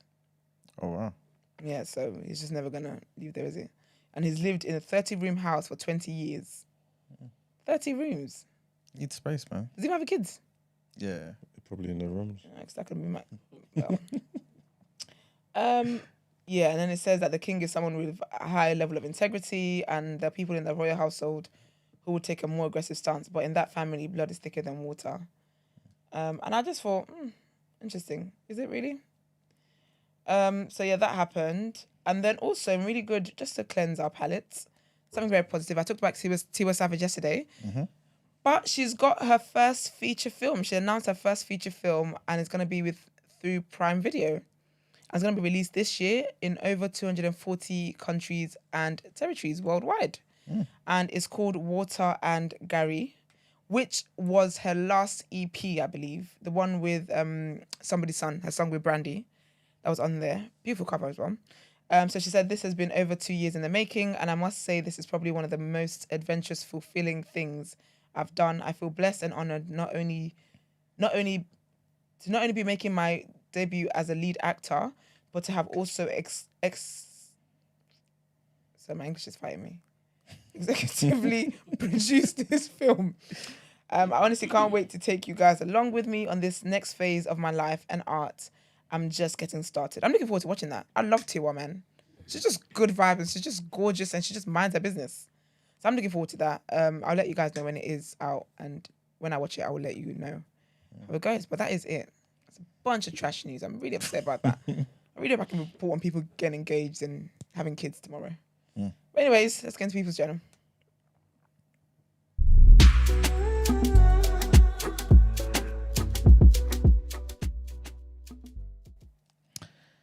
All right, people, welcome to the People's Journal, where I give you the news from an economics point of view. First thing I'll start with, because you ended on Tiwa Savage, Have you heard of a film called A Tribe Called Judah? Yeah, I think I have actually. Or am I thinking of the Bible? I don't know. Well, it's a Nigerian film. Yeah, I have, yeah. It's a new one, I believe. Yeah. Basically, it smashed box office records, man. It's become the first Nigerian movie to earn 1 billion naira in domestic theatres. Sick. That's amazing. It's got the legendary, why have I forgotten her, the thing that she's been main... Tony Tomato? No, Funke Akindele. Oh, Jennifer. Jennifer, that's it. Yeah, Jennifer. Yes, yeah. She's in it. She's lit, man. Yeah, man. It's doing amazing. really well, man. It's doing really well. It's achieved a historic feat in just really, 3 really weeks. She's obviously she's acting in it, but she's a director. I was gonna and say, I feel like she producer was a director, wasn't she? That's really good. And producer, yeah, she did everything. I man. love that. Yeah, she Maybe I can sell it to someone. Yeah, she posted on Instagram. Thank you, Lord. Thank you, Nigeria. Thank you, Ghana. Nice. Nice. Yeah, man, they're killing it over there, man. I'm telling you, Nollywood, they have the best films in the world, you know. So that's £1 million. Uh, 824 Yeah, £900,000 apparently. And there was $1 billion. Yeah. Does that mean when I go, less pounds, I'm going to get more naira? Where did we say 1 billion naira is 800 bags? So Yeah, 900. Huh? Yeah, 900. Are you trying to add a few nairas to it? That's what I'm saying. So, 100K something. so when I'm going to go... So it's the first movie to make 800 bags? Yeah, in domestic theatres. Yeah. Fucking hell. You're a How many, no. How many It's box Jamaican office films have made records. £1 million? You know what I'm saying? Shotters. What are you talking about? Stop the foolishness, man. Come on, man. They're money laundering. Boy. Listen, you better let us celebrate our success. You know what I'm boy. saying, man? Stop but- hating, man. Can you imagine? What a hater. No, I'm not even hating. I was just doing the You maths. are. I was just... You are hating. You were hating. Okay, sorry. I say you are down bad. 2024. I love that though. But what I was saying was that, so when I'm going to go, with that, like with that conversion rate, would I get a lot of naira then from my pounds here? I would, wouldn't I? Yeah. Okay. More than before, because it's basically I thought it was getting worse. it is. Yeah, that's why you get more. Oh, okay, so it's getting worse if they're converting from naira to pounds, isn't it? Yeah. Yeah. Yeah. But it's just worse in general. In general. Yeah. So you always get more money. See, back maybe 2 years ago, it would have been 1.5 million pounds. Yeah. But under the current economy, we're lucky it was 800. Damn. Yeah, so that's the first thing. Next thing, yesterday I was speaking about how there was some fake news that was posted on SEC's Twitter page or X page about how the Bitcoin ETF has been approved and all that type of stuff. Long story short, it's been approved, man. I think everyone kind of anticipated it anyway. So yeah, that's been approved. So that kind of obviously boosted the market yesterday, plus still boosting it now, to be fair. So yeah, that's that. If you're interested in learning about ETFs and index funds and all that type of stuff, that's basically linked to all that, right? It's the first time, I guess, a cryptocurrency is now put onto the main exchange. You know what I'm saying? So this is a big deal for cryptocurrencies. Next thing I wanted to mention is Amazon. They're looking to axe hundreds of staff, man. Yep. I believe end of last year I mentioned how they were looking to lay off more than 27,000 staff members, right? Despite their profits and things of that nature. Well, up to them, of course. But yeah, they're looking to get rid of more people. And these people specifically will be around the subsidiaries like Twitch, Prime Video, and MGM Studios. So those staff members there, those are the ones who unfortunately are going to be targeted, man. Apparently more than 500 Twitch employees, which is a third of their workforce, will be laid off, man. Yesterday I also spoke about Boohoo and how potentially they may be closing their factory, innit? Because of how certain unethical standards. Long story short, an additional thing's been found out. Apparently, that they put made in UK labels on clothes that were made overseas.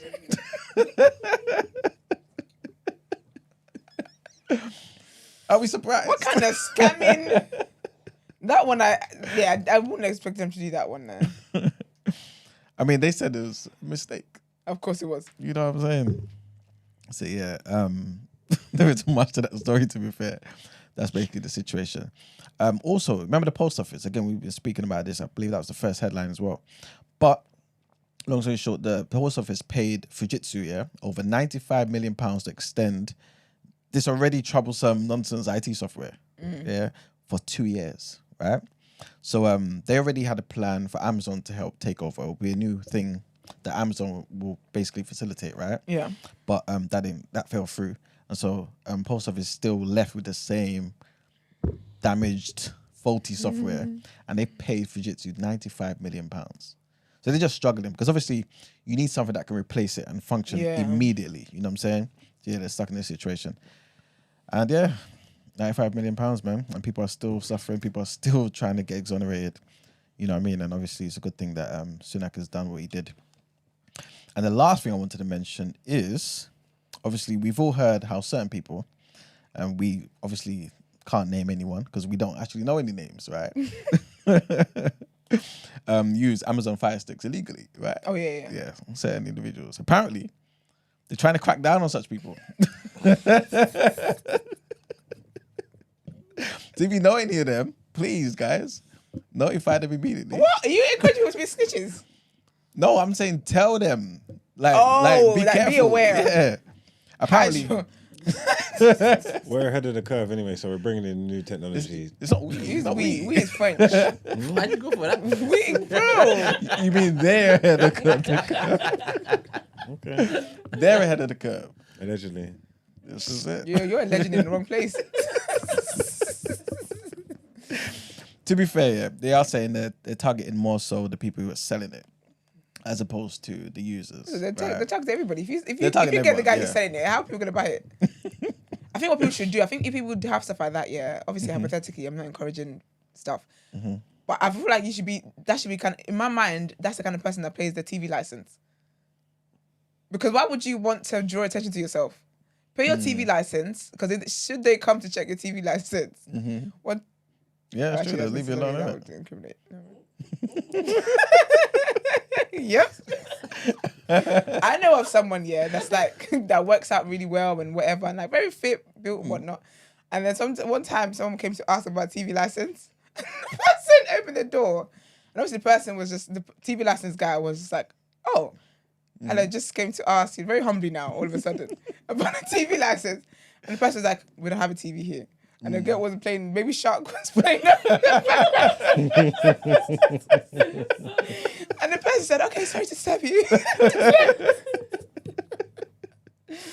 Ah, gosh, what a country, man. So, yeah, man. Either throw away your fire shark, your fire stick, fire thingy, shark, fire stick. fire sticks, or go to the gym. Oh, dear. But yeah, man, they're coming for people, man. So please, guys, be careful, man. Boy. You know what I'm saying? Be careful out there, man. But yeah, that's pretty much it for the People's Journal. Did you hear I think while we were away, that HMRC are trying to clamp down on people that resell stuff?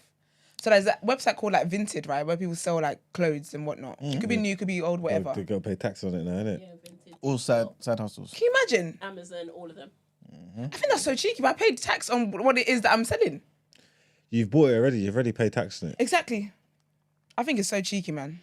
But It's true. It's ridiculous. And then we already know there's big corporations who are not paying the tax they Boy. should be paying.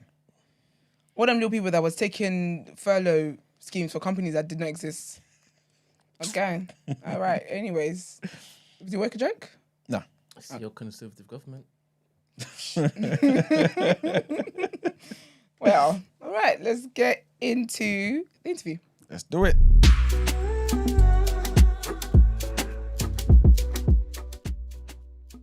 Okay, you know, just kind of park it in some random spot over there. Oh, that should be fair. Yeah, as long as it's Especially at this back in time. someone's house, it's be fun. Yeah.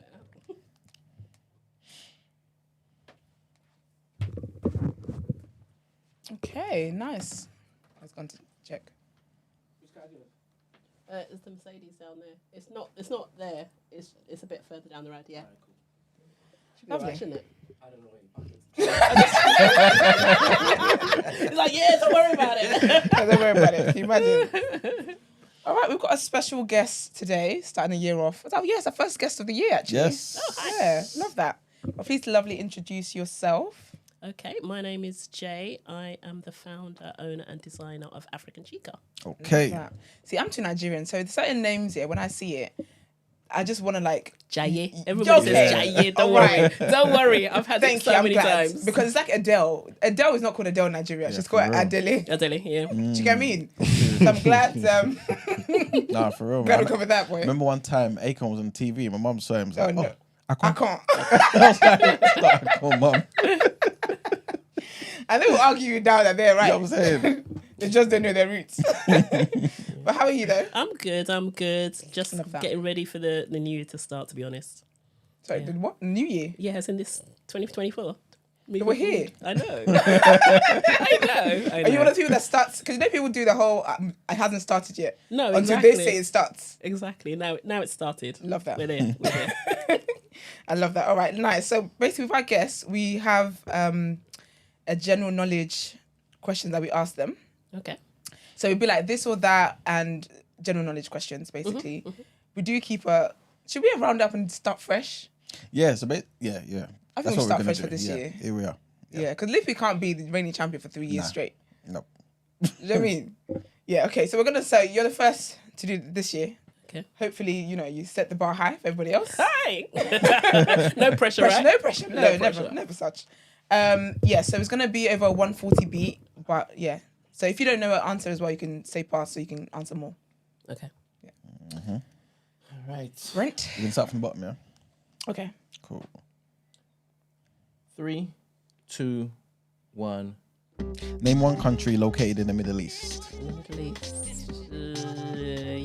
UAE. What African country speak Amharic? No idea. Pass. Vacation or solo trip. Solo trip. What's the furthest planet from the sun? Hey. Jupiter. Guess. Who was the main star of the sitcom Martin? No idea. Online or in stage? Or on stage? Online. Name a unit of temperature besides Celsius. Fahrenheit.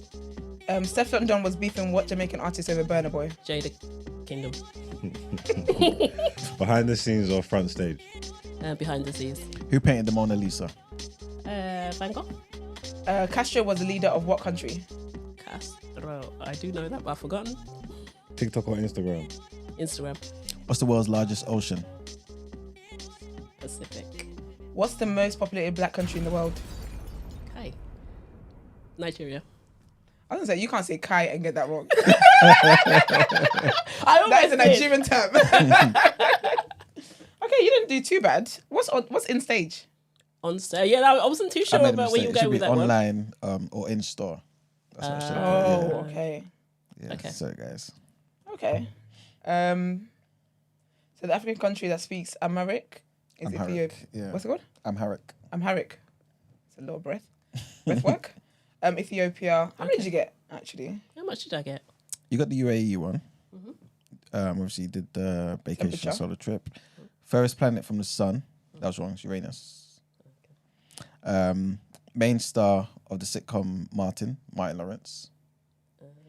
I don't watch TV. You did the temperature one, Fahrenheit. You got the Stefflon Don one. Who painted the Mona Lisa? Wasn't Van Gogh, it was Da Vinci. Castro was Cuba leader. And I thought the person's name is Castro. yeah, Fidel Castro. Fidel Castro. Yeah. I didn't know one Castro. He was Ghanaian. That's the only Castro I acknowledge in my life.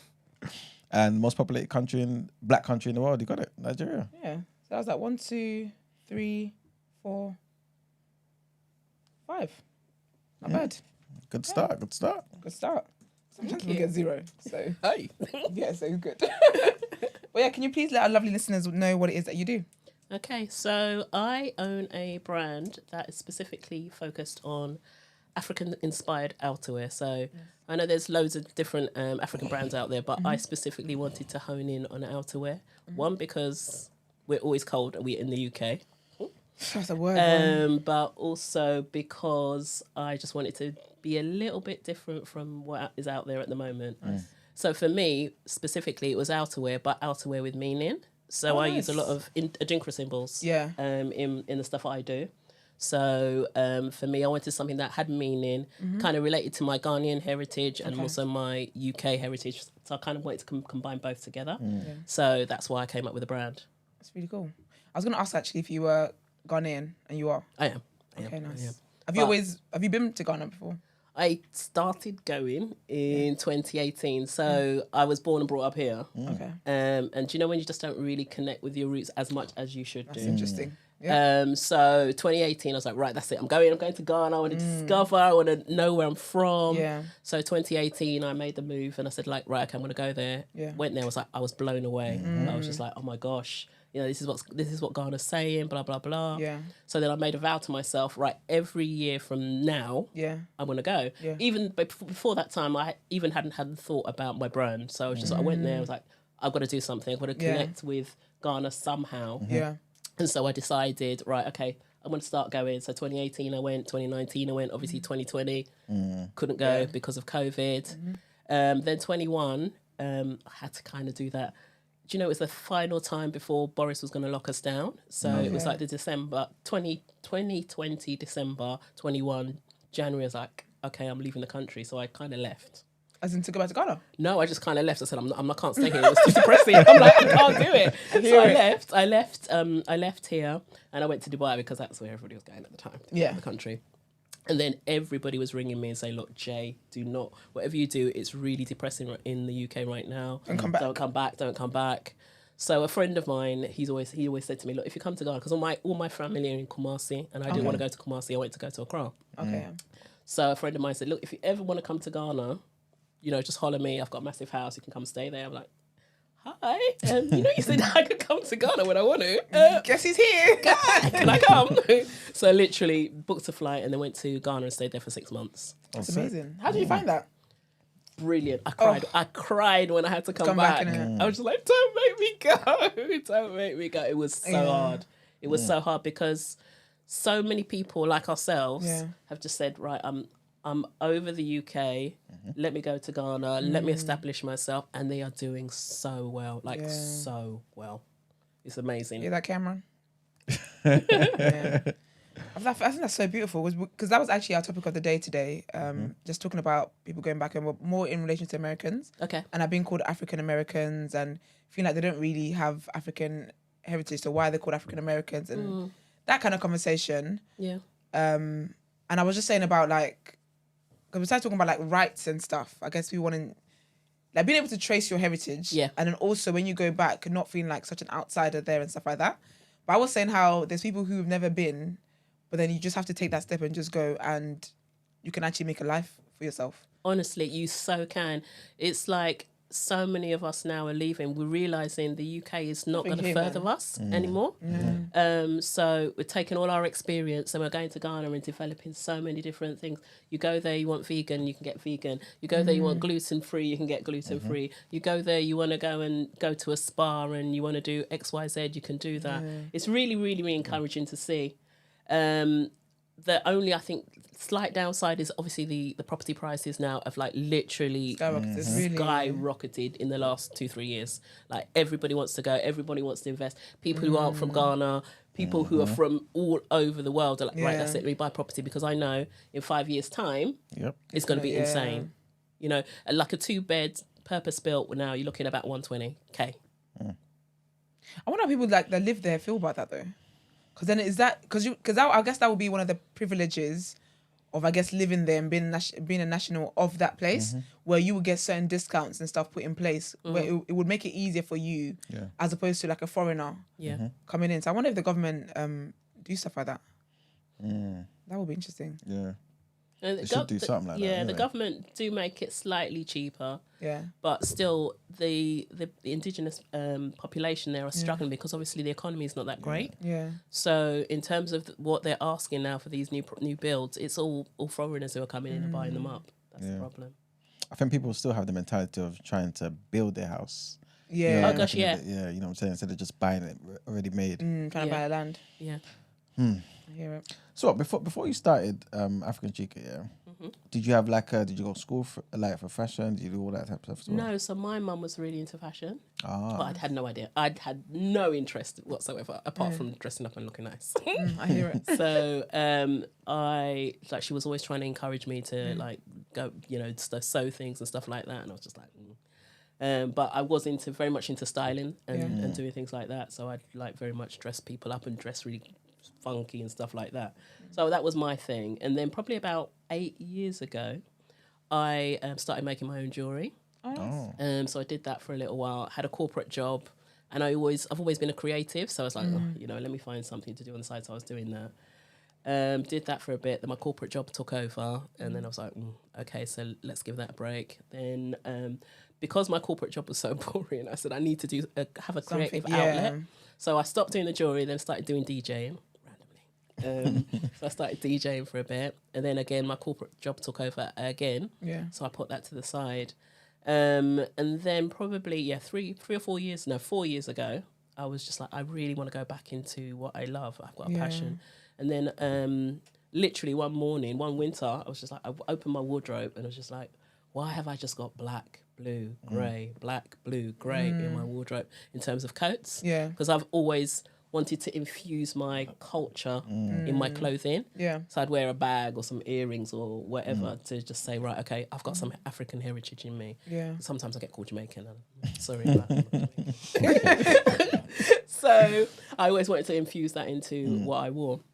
So when I opened my wardrobe and I didn't see, I said, oh, you know what? I want an African print coat. I want to, because, you know, I need some colour in my life. And also colour makes you, because it's so dreary. Makes you happier, man. Yeah, it makes you so much happier. It does. So I was like, okay, let me go and see if I can find one online. So I looked online and did a search, Google search. I just couldn't find. Like, how has nobody ever made an African print coat? That doesn't make sense to me. Let me go and design one. So I did. Sick. Love that. So like, I was gonna ask you, like when you actually made everything and you said to yourself, you know what, I'm gonna bring this out. Firstly, what gave you the confidence to believe it's gonna be successful? Because in my brain, I'm just thinking, especially us, first generation or whatever it may be, right? We just go to tailors. So what made you think, you know what, these people will not necessarily go to tailor and come to me? Okay. You know what I'm saying? Yep. So I didn't have the confidence. Okay. So I designed it, and then it's very, very technical. So there's lots of elements to it.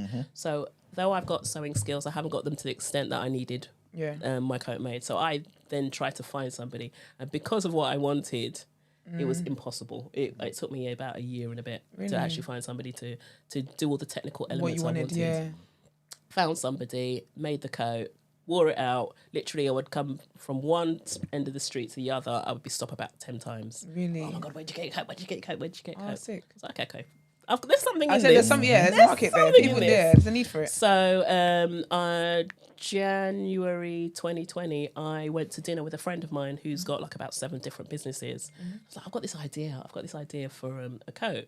He's like, well, why don't you just make it? And I was like, well, I don't know if, like you said, I don't know if it's got any legs. And he's like, oh, show me a picture. I was like, okay, I showed him a picture. I was like, actually, it's actually quite a nice coat. I'm like, what do you mean, actually? You have no faith in me. You're shocked. You're shocked. He said, why don't you make a couple, do a photo shoot, see how it goes. Either it works or it doesn't work. Yeah. Did a photo shoot. So that was the January of COVID year. That was the January. I did a photo shoot, did my first photo shoot. We did it in Peckham. There was 5 models. Literally, they all had the coats on, walking down Peckham High Street. Literally, we were stopped left, right, and centre. Really? That's amazing. Yeah, like, oh my God, where did you get these from? Da da da. And because I was kind of new to that, like all the models were like, she made them. They're her design. I'm like, no. Like, I'm shy. I'm Please. shy. Please. That's so sweet. So we did the photo shoot, and then I was like, okay, cool. I'm going to start building a social media presence to see how it goes, see if people are interested. So that was the January, kind of started posting them online in February, March, we went into lockdown. It was like, okay, fine. But I was like, okay, this still has some weight to it, because when I started creating my social media page, people were responding. Went into lockdown. I think it must have been the April or May, just after the George Floyd stuff happened. Oh, it's all May. A friend of mine one evening just sent me, when things just align really weirdly? A friend of mine sent me a message. She's like, I'm going to add you to a group on Facebook. Just join it. I'm like, why, girl? Why are you being so aggressive on this? What's that? She just joined the group. I'm like, okay, whatever. I said, but I don't even use Facebook. It's not my thing. I'm an Instagram person. She just joined the group. This group was called Black Owned Economy. Okay. And it was like, on the back of the George Floyd. Black Pound Day, all that kind of stuff. All that sort of stuff. She just put some pictures on there. You've done your photo shoot, just put some pictures in. Oh, okay, fine. So I uploaded some pictures on there. Went to my bed. Next morning I woke up and I was just like, oh my Really, the reaction to it. goodness, yeah. It's like, oh, where do I get them? Where are you selling them? I'm like, okay, I wasn't kind of expecting this response. Remember, I'd made 5 coats and we'd gone into lockdown. I'm like, Yeah. okay. So it was a kind of a situation where, okay, so there probably is something here. I need to work The fact you're out saying my probably is sending me. Like, how many more people need to You know stop what you on the I'm saying? streets? So I was like, okay, so maybe I need to start a website and do this properly. And that's what I did. And then I made the decision to give up my day job and Amazing. Wow. sick. do it full time. So from the idea to launching, how long was that time? So from the idea to launching, I launched when we came out the other side of COVID. So it was about August of that year. What's the print? What's the print? Because obviously you're saying you need the African print. Yeah. That just sounds like when I say I want to learn to speak African. Like, Do you want the Okay, so specifics? that- yeah, so like Kente- yeah, like because obviously obviously there's different countries and different tribes, different prints for different people. So what's something that resonates with all Africans regardless of where they're from? Is that what that is? So no, not technically. So I use a lot of things that are inspired by Ghana. So I'll use a lot of kente prints. Okay. So a lot of the stuff I'll use, you have like a kente basis. Yeah. They're prints, not the actual kente themselves, because kente is woven. I don't think it would withstand our weather here. So I use a lot of kente prints. And then I use Ankara wax fabric. So this is this kind of stuff here. And then it will have the symbols. So for me, this is a statement. Yeah. Because I don't know if you guys, you probably know because you're Ghanaian, but this, but this is Love that. this How do people is know this about you? this is an Adinkra symbol, and it means accept God. So there's nobody greater than God. So you're wearing something, and you're wearing something that every person, even regardless African, I get people from all over the world who just like how it looks, and then I explain to them what it means, and they're like, "Wow, okay, that's strong, that's powerful." Can you tell them in Twi, please? Hey, mean to me, kashu way.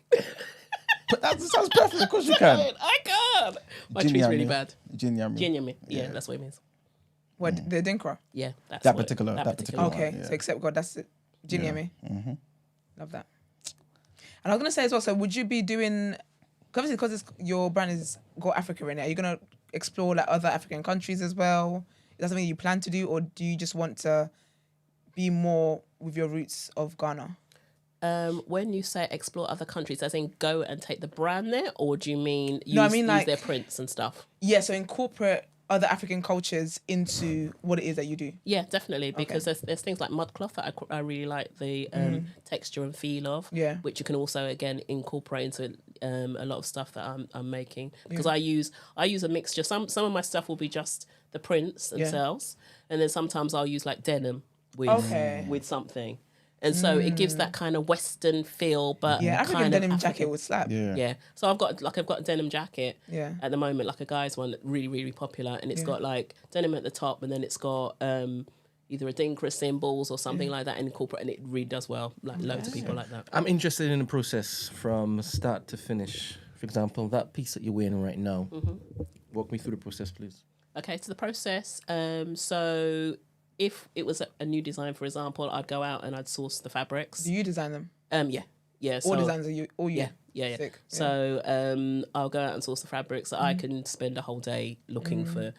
I'm very specific about how the aesthetics of how something looks. So I'll sit there and I'll go, okay, let me go to my suppliers. So in the UK itself, I've probably got about 4 suppliers who supply fabrics to me.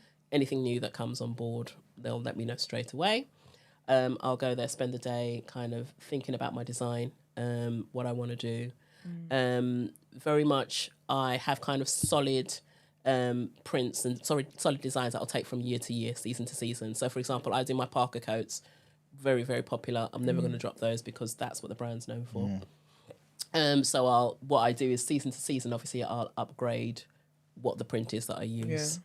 And then I'll source the fabrics. I'll then have a discussion, a meeting with my production team. So I've got production here, and I've also got production in Ghana because I wanted to give back. That's important. So I've got production here. So I'll go discuss what I want to do and any amendments to the design, do that, and then we'll get that produced. When it comes to Ghana, I go to Ghana 2 times a year. I'm supposed to be there now. I'm not. Said I'm not. But I'm supposed to be there. So I normally go in January, and then I'll go June, July. Okay. And because I'll start my spring summer in January. So I'll go there, have discussions with them, and then get ready for the new designs for spring summer. And then I'll go again for autumn, winter. Okay. And then have discussions with them. Ghana, you have to be there. Yeah, that's like Nigeria, man. You try to give them, try to tell them what to do. When you get there, they're gonna have to start again. So Exactly. you might as well That's just be there. exactly. That's Save time. exactly the point. Yeah. I've kind of done the whole thing of here's what I've got. Here's my design. I'm coming in 2 weeks. Yep. I come in 2 weeks. It's not what I Right. want. It So hasn't I been- literally will go Yeah. and I'll sit with my production team and tell them exactly how this needs to be stitched, how this needs to be done, etc. Because that's the only way it works there. That is actually the only way it works there.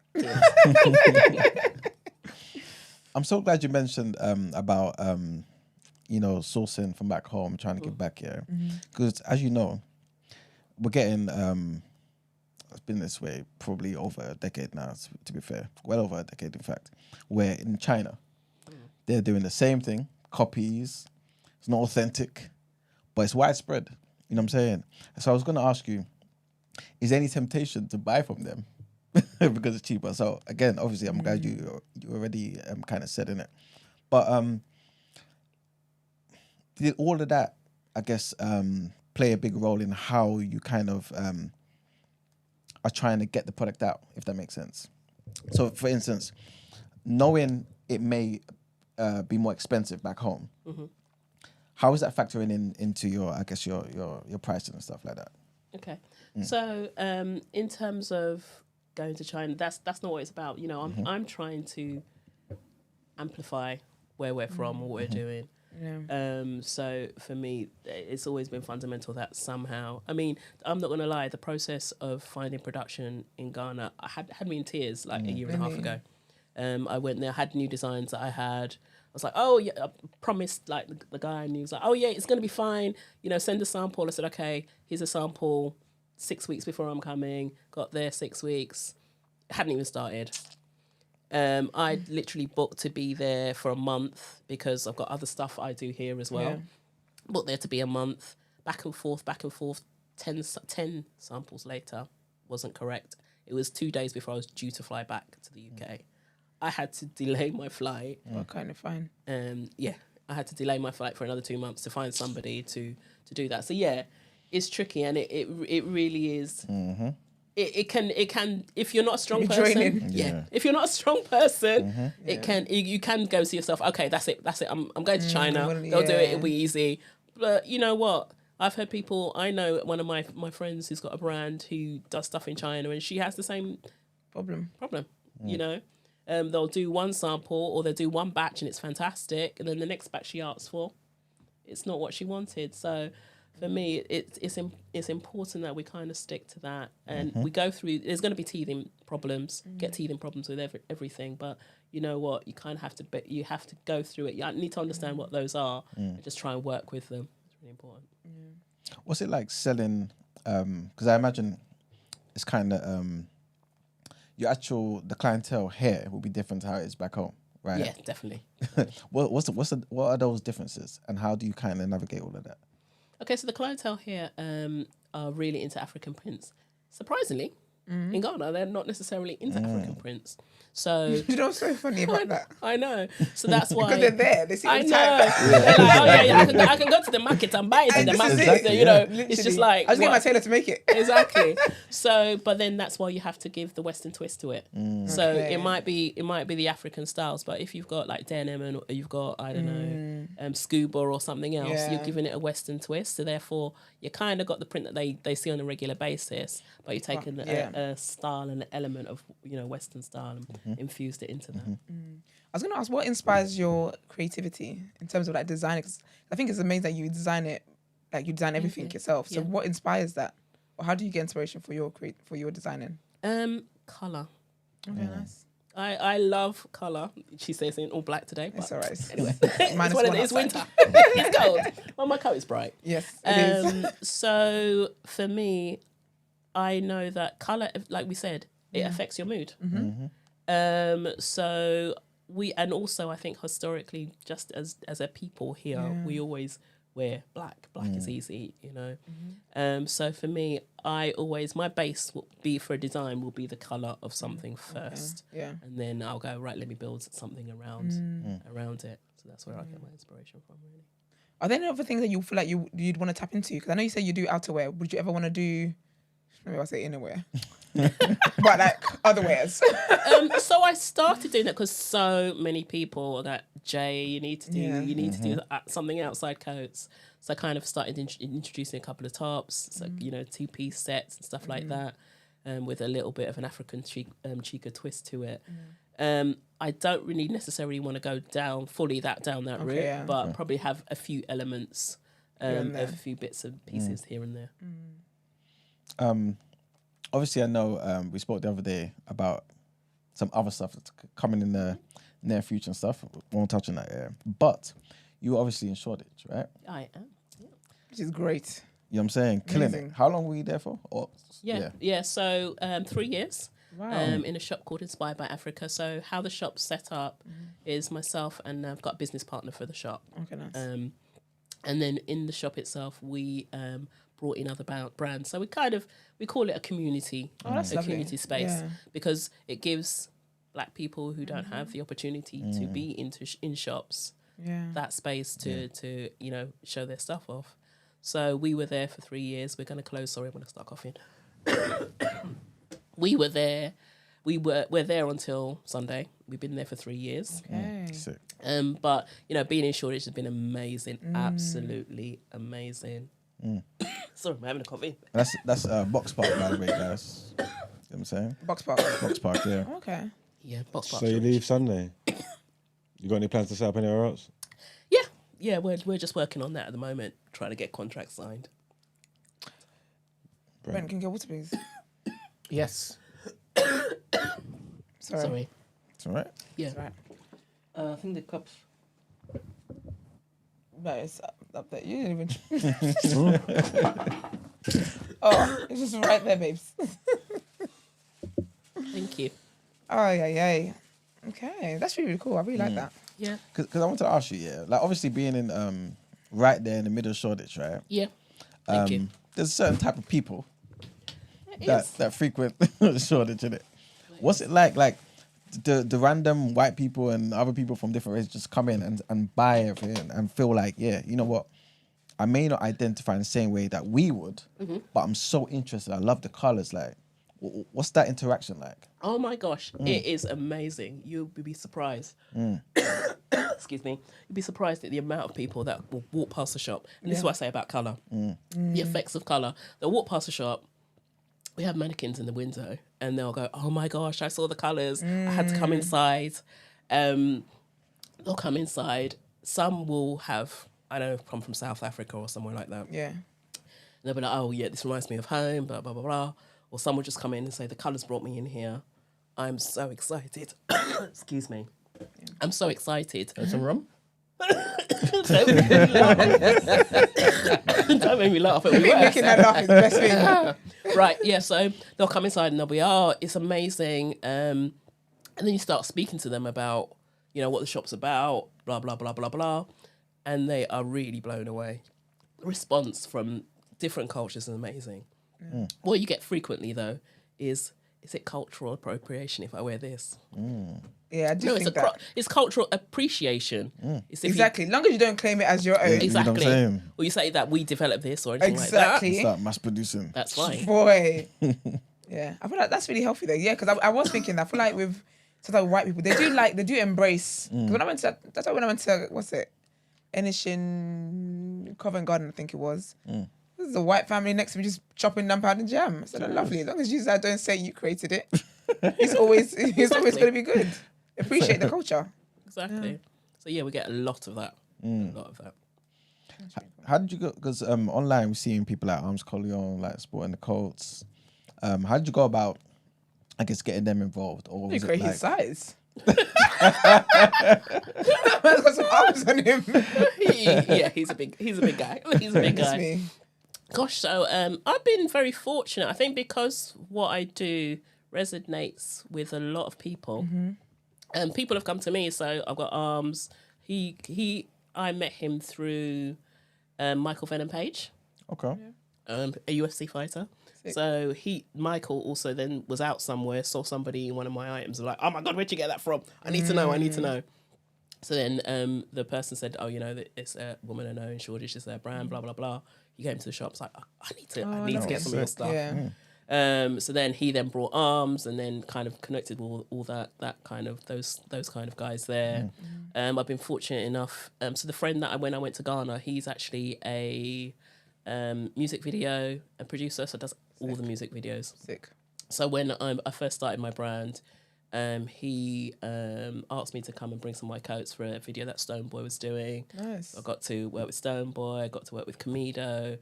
So yeah, I've been fortunate. Just like I think because it's kind of a different twist. It's so different. Yeah. Everybody's like, oh, yeah, hold on a second. I can have a bomber jacket and I have meaning and I can have color and I can, you know. So yeah, it's just like people are just excited.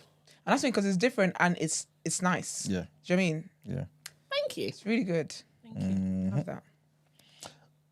Advice to people who just want to start out, who are thinking, you know what, I had this idea, I wasn't too sure, but hearing you, I'm sure, but I don't know where to start. Do it. Honestly, I don't think if I hadn't had that discussion with my friend, as I said, because I was like, yeah, okay, there's potential in this, but you're not too sure. You know what? I think one thing I would say for certain is just go and do it.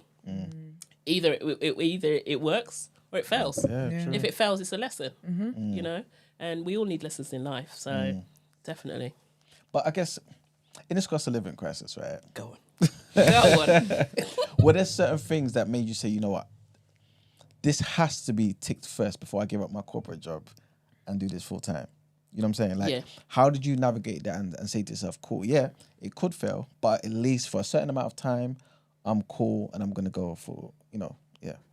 So, I mean, when I actually started was when we were in COVID. So I was on furlough and I was like, okay, let me use this as an opportunity. If it's going to work or it's not. And if not, you know, at least I can say we were in furlough. I can go and get another job.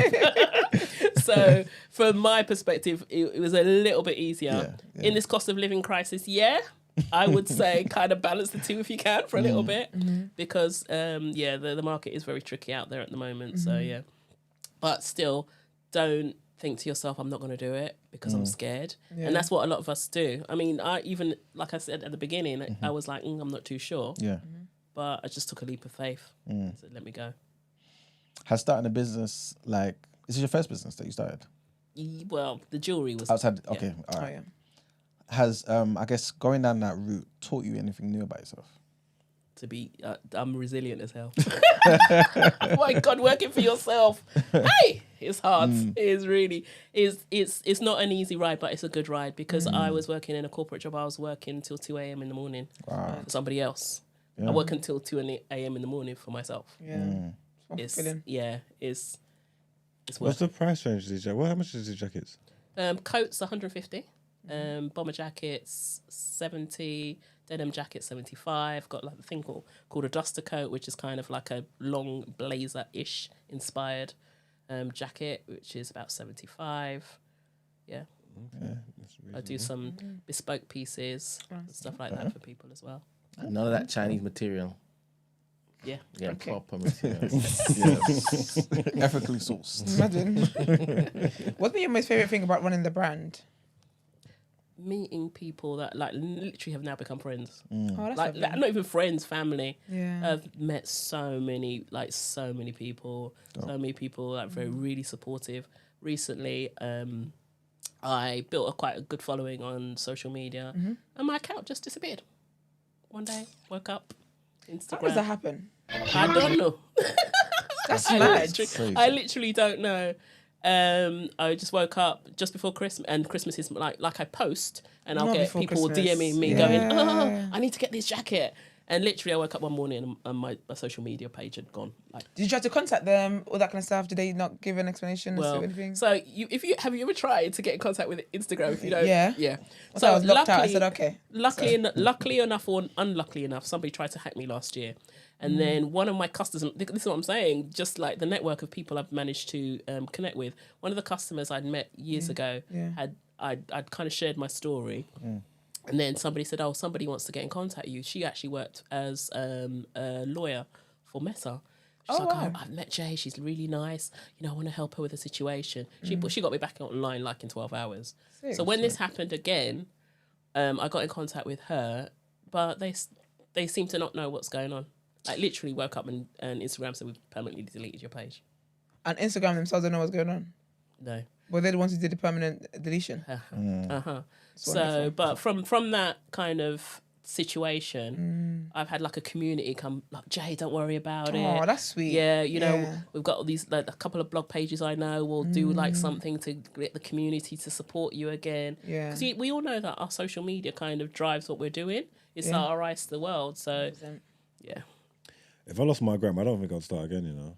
I'll it be was too tired. difficult. I'll be like, do you know what? It's a I'd be sign like, from I'd be God. like, I'm off. Because I'm not running a I'm business. Do you off know what I mean? Because I'm Instagram, running a yeah. business. If I was running a business, I would. But my personal one, well, look what happened. That's it. I don't feel like I would actually be bothered. It took. I'm not gonna lie. It That'd took be a like God lot for did. me to get back because everybody's like, no, you can't. I'm like, but you know how But much. that's your business. Business is different, man. It's different. You have to. I had to. I had no choice. But Yeah. but to think you put all that effort. Like I had so many like really high profile people that I used to communicate via Instagram. Like I don't remember. So does that mean you can't even use the name as well? I kind of used it, but put an underscore. So yeah, it's a funny time, but yeah, you have to do it because it's my business. 100%. And the business is so unique, people will find it as well, Yeah, to be fair. yeah. True indeed. You got any haters? I think I must have somewhere. I must have somewhere.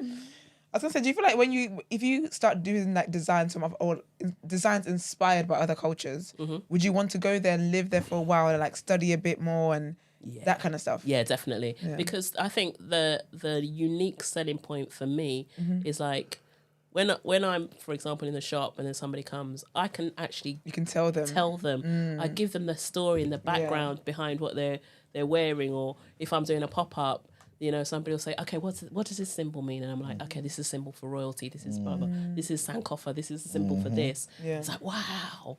You know, that additional element that you're not just That wearing definitely something makes it for different. wearing something's Yeah, sake. yeah. It's like, oh my gosh. So if I was to incorporate mud cloth or was to incorporate, I want to be able to tell you the story behind it. I don't want to say, oh yeah, this is fabric and it looks nice. You know, this is the reason, this is why it was developed, this is how it's made. Yeah. And I think that's important if you go there and you kind of understand that. Would you like have people that produce it over there as well? Yeah. I was thinking that. You probably would, wouldn't you?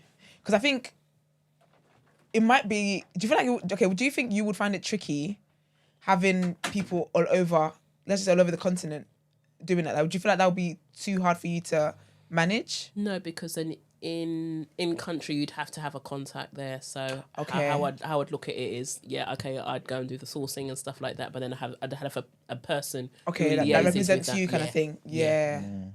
Yeah. That's so cool, man. Aspirations. Where do you want to take this? Where do I want to take this? I want to take it across the globe. Amen. Vogue cover. Yeah, I want to take All it the across. covers. Yeah, I want. I mean, for me, the fact that it sparks conversation. I get DMs all the time saying, "Oh my gosh, I bought one of your jackets and I wore it somewhere and I was stopped so many times. And people asking me questions. Yeah. And you know, I'm so glad I bought it from you." For me, that in itself is amazing. Yeah. But for me personally, I want it to spread. What I've got customers who are in the States who regularly order from me. You know, I want to take it to other different countries. Yeah. I also I suppose my aspiration, based on what you kind of said originally, is to also have bases in various African countries that get cold, because obviously I take coat. So Oh yeah. so yeah. You can have light jackets. Yeah, light jackets. Because it's 30 something degrees during the day. Nighttime. hey, And they have yeah. cold seasons as well. Yeah. Oh, honey. So, Yeah. definitely a major aspiration is to develop something bigger on the continent, African continent as well. One male and one female you would like to have wearing your jacket. Ooh. For the culture. Wait. Start with white people first, please. So one male, a female white, one male, female black. Oh. Female white. I would like to wear a coat. Okay, we touched on the name Adele. Oh yeah. To be fair, she just had the gun fingers for it. I understand. Adele is. Adele. The memes of Adele. Yeah. Female black.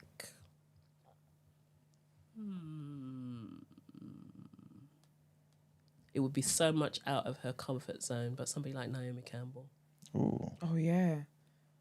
That would be, yeah.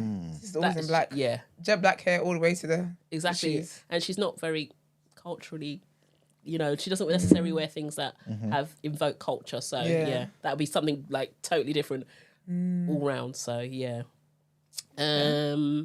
Male, white, gosh. Do you think you need to make something bespoke for Naomi? 100%. 100%. 100%. 100%. 100%. And then we'd all want it after. Facts. Male white.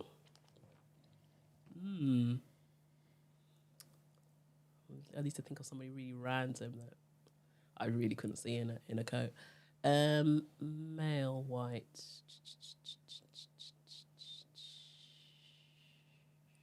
Esther, do you want to help her with some examples? Yeah. Yeah, because I'm trying to think of white men. Exactly. This is exactly what I was doing. I'm like, What white men? That's why I went to you. Excuse me? It's a new year. Oh man. It is a new year. Now I can't think of any white men. That's what I was just like, I'm like really struggling. I'm like, Because I'm actually okay, thinking, like, what- who is for the culture? Like, who would... Exactly. What white male is for the culture? Oh, I know. Ed Sheeran. Okay. Oh, yeah, he speaks a bit of tree as well. Yeah, Ed Sheeran. Yeah, actually, yeah. Ed Sheeran would be a good Yeah. one. And I would have to say somebody like Stormzy. Oh, yeah. for real. Yeah, that'd be lit. That'd be lit.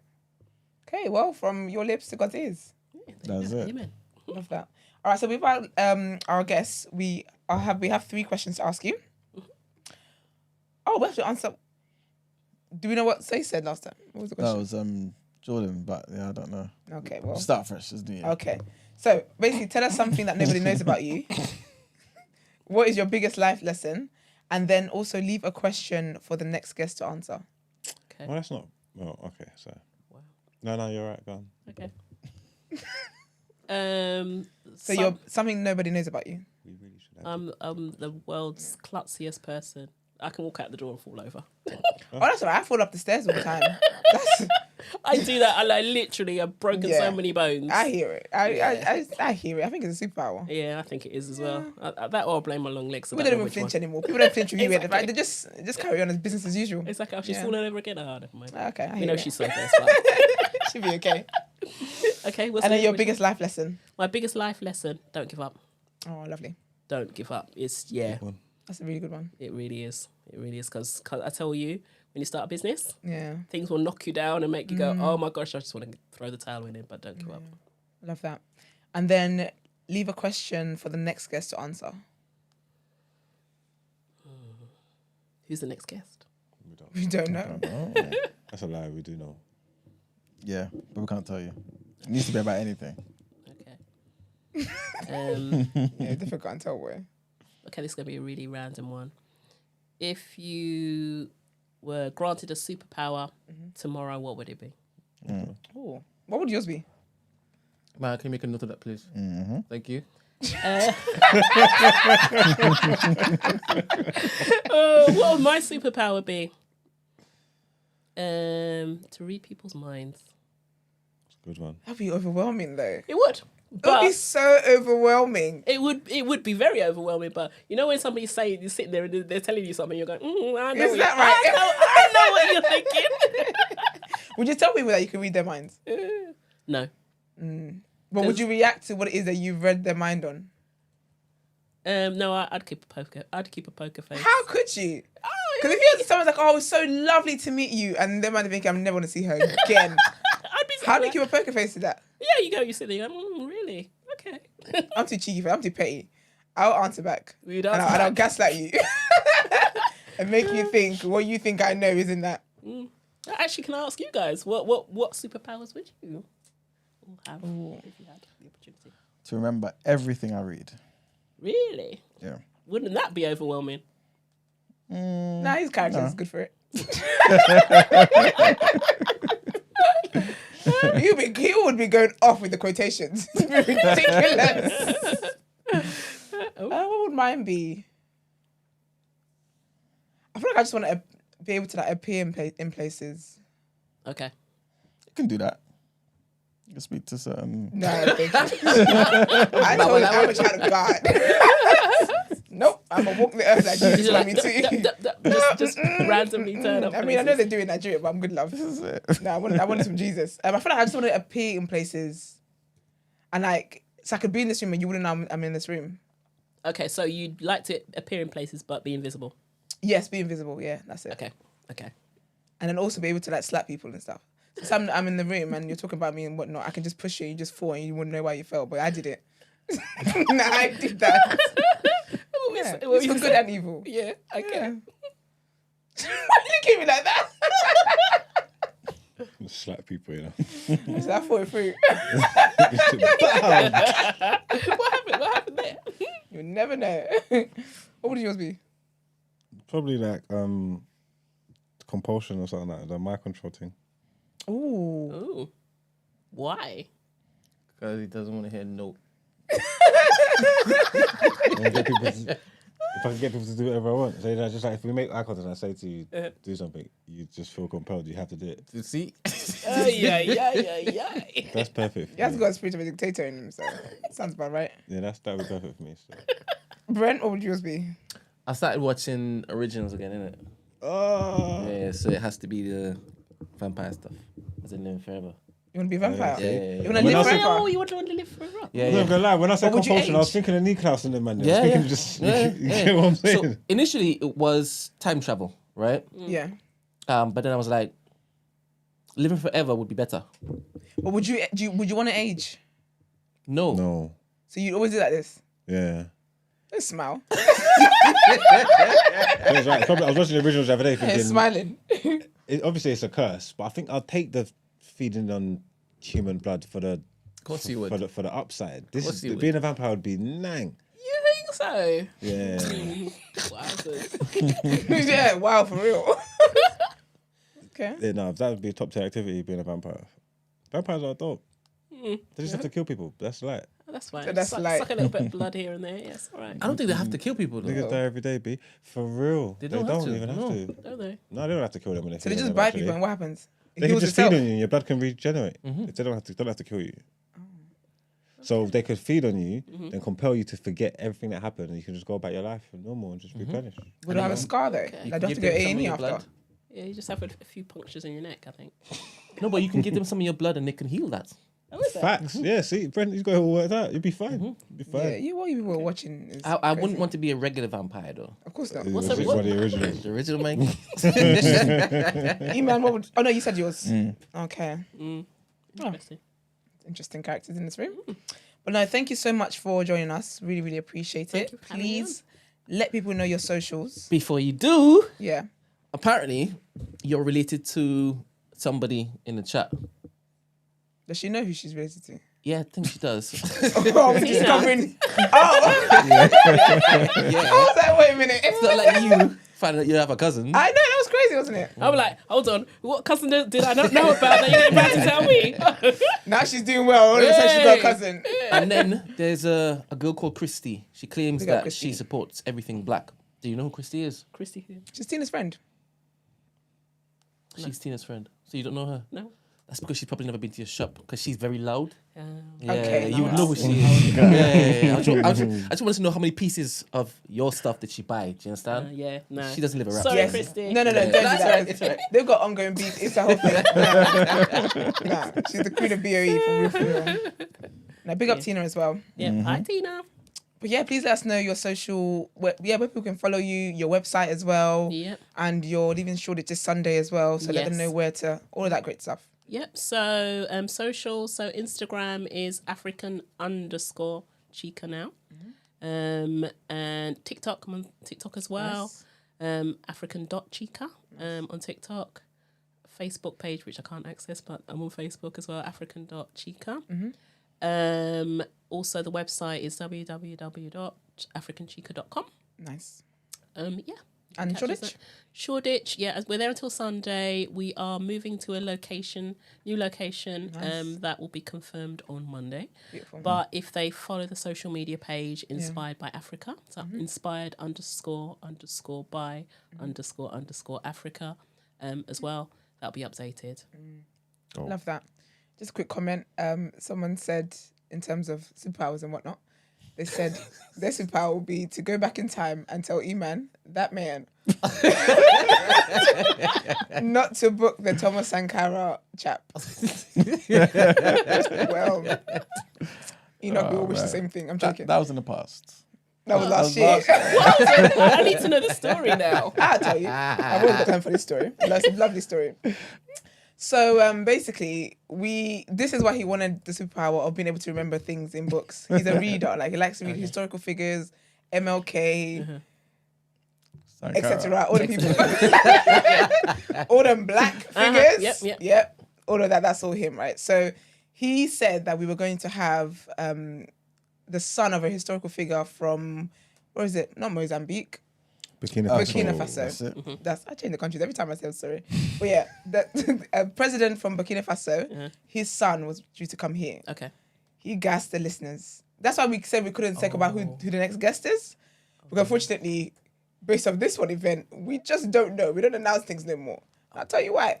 So he basically gassed everybody and said, oh, this person's coming, whatever, blah, blah. Anyways, the guest came. The guest was not who he thought it was. Who they said they were. Oh. No, he is who he is. we just didn't ask him who he was. So the person basically uses Thomas Sankara as, he is inspired by that man as well. So uses it as his stage name. That's not his LinkedIn name. It's a stage name. That man over there thought he was his son. And he wasn't. And he would never live that down. Esther, can you say why I thought it was his son? No, because we're not bringing that into the new year. You see what I'm saying? We're bringing It's not accountability fair. into the new year. Someone introduced me and said, unprovoked, by the way. I was minding my business. I said, oh, by the way, I know you guys have mentioned Sankara before. I said, yes, of course, he's one of my heroes. Man. Okay, beautiful. Guess what? His son is a close family friend. I said, for real? I said, yeah. If you want, you can come on the show. I said, beautiful. So I'm thinking, like you said, close family friend, right? I ain't saying none of that. This is what she said. This is what she said to me, right? I said, beautiful. Okay, come on the show. Yeah. But in my head, I was thinking, wait a minute. I know Sankara. I know him to have 2 kids, right? And it's not him. He's not one of them. But, African man, maybe there were other kids. Beautiful. Nothing wrong with that. Just a pause, sorry. That man, Thomas Sankara we're speaking of as well, was very pro-monogamy. He made it a thing in his government to banish polygamy, polygyny, whatever polys were going on, right? And somehow this man thought that a random son was going to come up in here. But anyways. I mean, every president has said, we're going to get rid of corruption. And they have been corrupt. So you can say one thing and things happen, unfortunately. So I thought, you know what? There's a chance. But you know what? Let me contact the person who introduced me in the first place and say, yo, I don't want to be insensitive to this guy just in case he's maybe, no disrespect, his mum was like a mistress or whatever. Cool. But can you confirm that he's definitely the son? She goes away, messages this guy's friend, which is her brother, and says, by the way, is so-and-so one of the sons? But she doesn't specify whose son. She just said, is he definitely one of so-and-so's, like so-and-so's son? No. Yeah, something like that anyway. And the brother's like, yeah, of course, yeah, 100%. Beautiful. Comes back to me, shows me the screen print and everything. So I'm like, cool, certified. Obviously comes on the show. And it turns out it's not to be him. Because in the question, she doesn't specify, well, this is after the fact, by the way, when I see the screenshot, that she's talking about Thomas Sankara. She just mentions, is he definitely a son? And so obviously come to find... Yeah, I'm a son of somebody. I'm somebody's child. Turns out that he's the son of MKO Abiola and not Thomas Sankara. So yeah. And was this discovered during the course of the show? Oh yeah, this was live. Oh, This was live. Yeah. okay. Nice. Yeah, so this is why we'll never be telling people what guests are coming on again. We just have to surprise them. But we actually, big up Gin and Gist, we actually have the question that our last guest left, which is Sace. And the question is, if you could kindly answer, it says, what are you currently doing to fight the current systemic oppression, or what will you do? Okay. That's what he does, so yeah. So what are you doing? What am I doing to fight the current systemic oppression? Or what will you do? And what will I do? Or what will I do? Yeah. Okay, so for me, obviously my whole thing is about my culture and driving that forward. Yeah. Now, as a race of people, we're oppressed, whether we like to say we are or we're not. Yeah. So for me, it very much is everything I do, trying to bring up my people as well. As you develop within a business, obviously you get doors that open for you, hopefully, and to, I suppose, combat that. So for example, with the shop, as I said, give the opportunity for other brands or other people who 100%. Don't have that opportunity to have a place to showcase their things. So from that perspective, what you have to do is make sure when you're rising, and that's as a culture, and this is even something I did before I started my brand. I started just like trying to highlight other brands and other people and what they do. Yeah. And I think to alleviate or try and get rid of some of that oppression, we have to do more as a culture. So, driving that forward, making sure the younger generation really understand the purpose and the point of us working together rather than apart is really important. So, driving that message forward is really important. Love that. Doing it. Love that. Thank you. That's a great answer. Love that. Indeed. Thank you for joining us. We appreciate it. Thank you for having me. Anytime. It's been fun. Anytime. And then let's get into our last headlines today. Let's do it.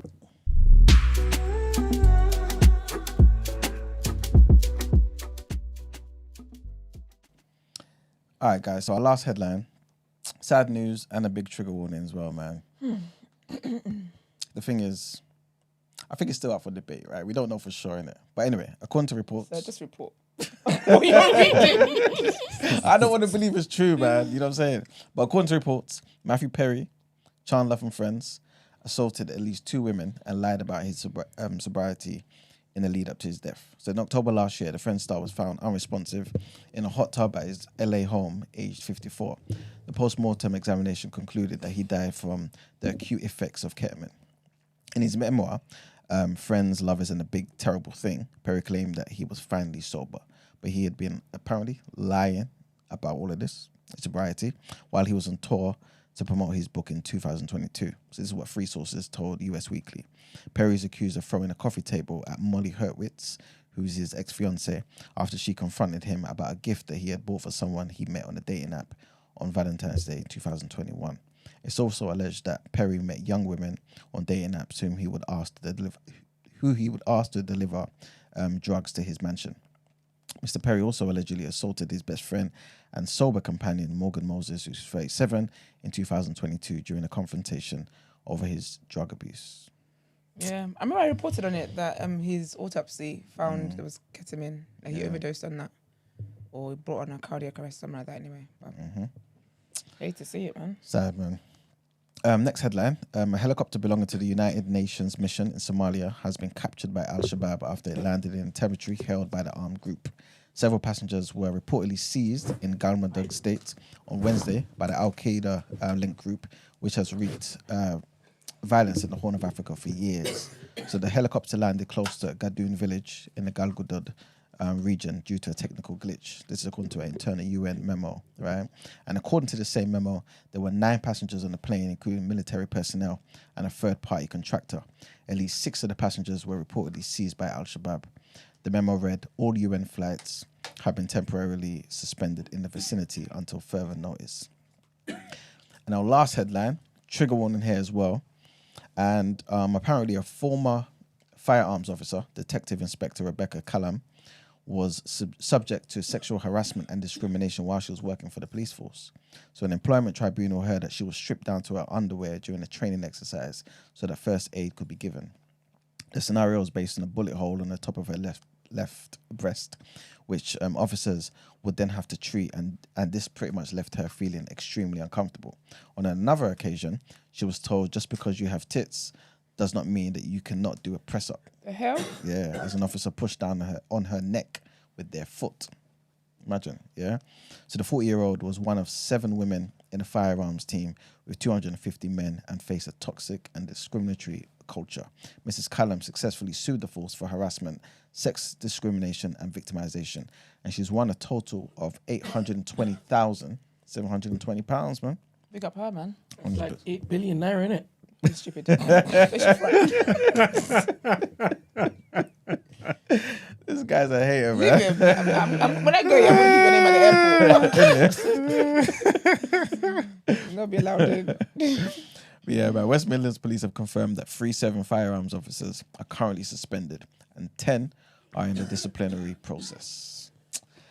And that's it for the headlines, guys. Time to pay the bills. Nice. Let's get into the reaction. I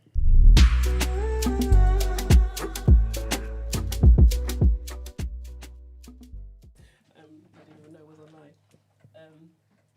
Yeah, that I'm on here, so I didn't say it to anybody. Oh, nice. Don't do the test, it's a trap.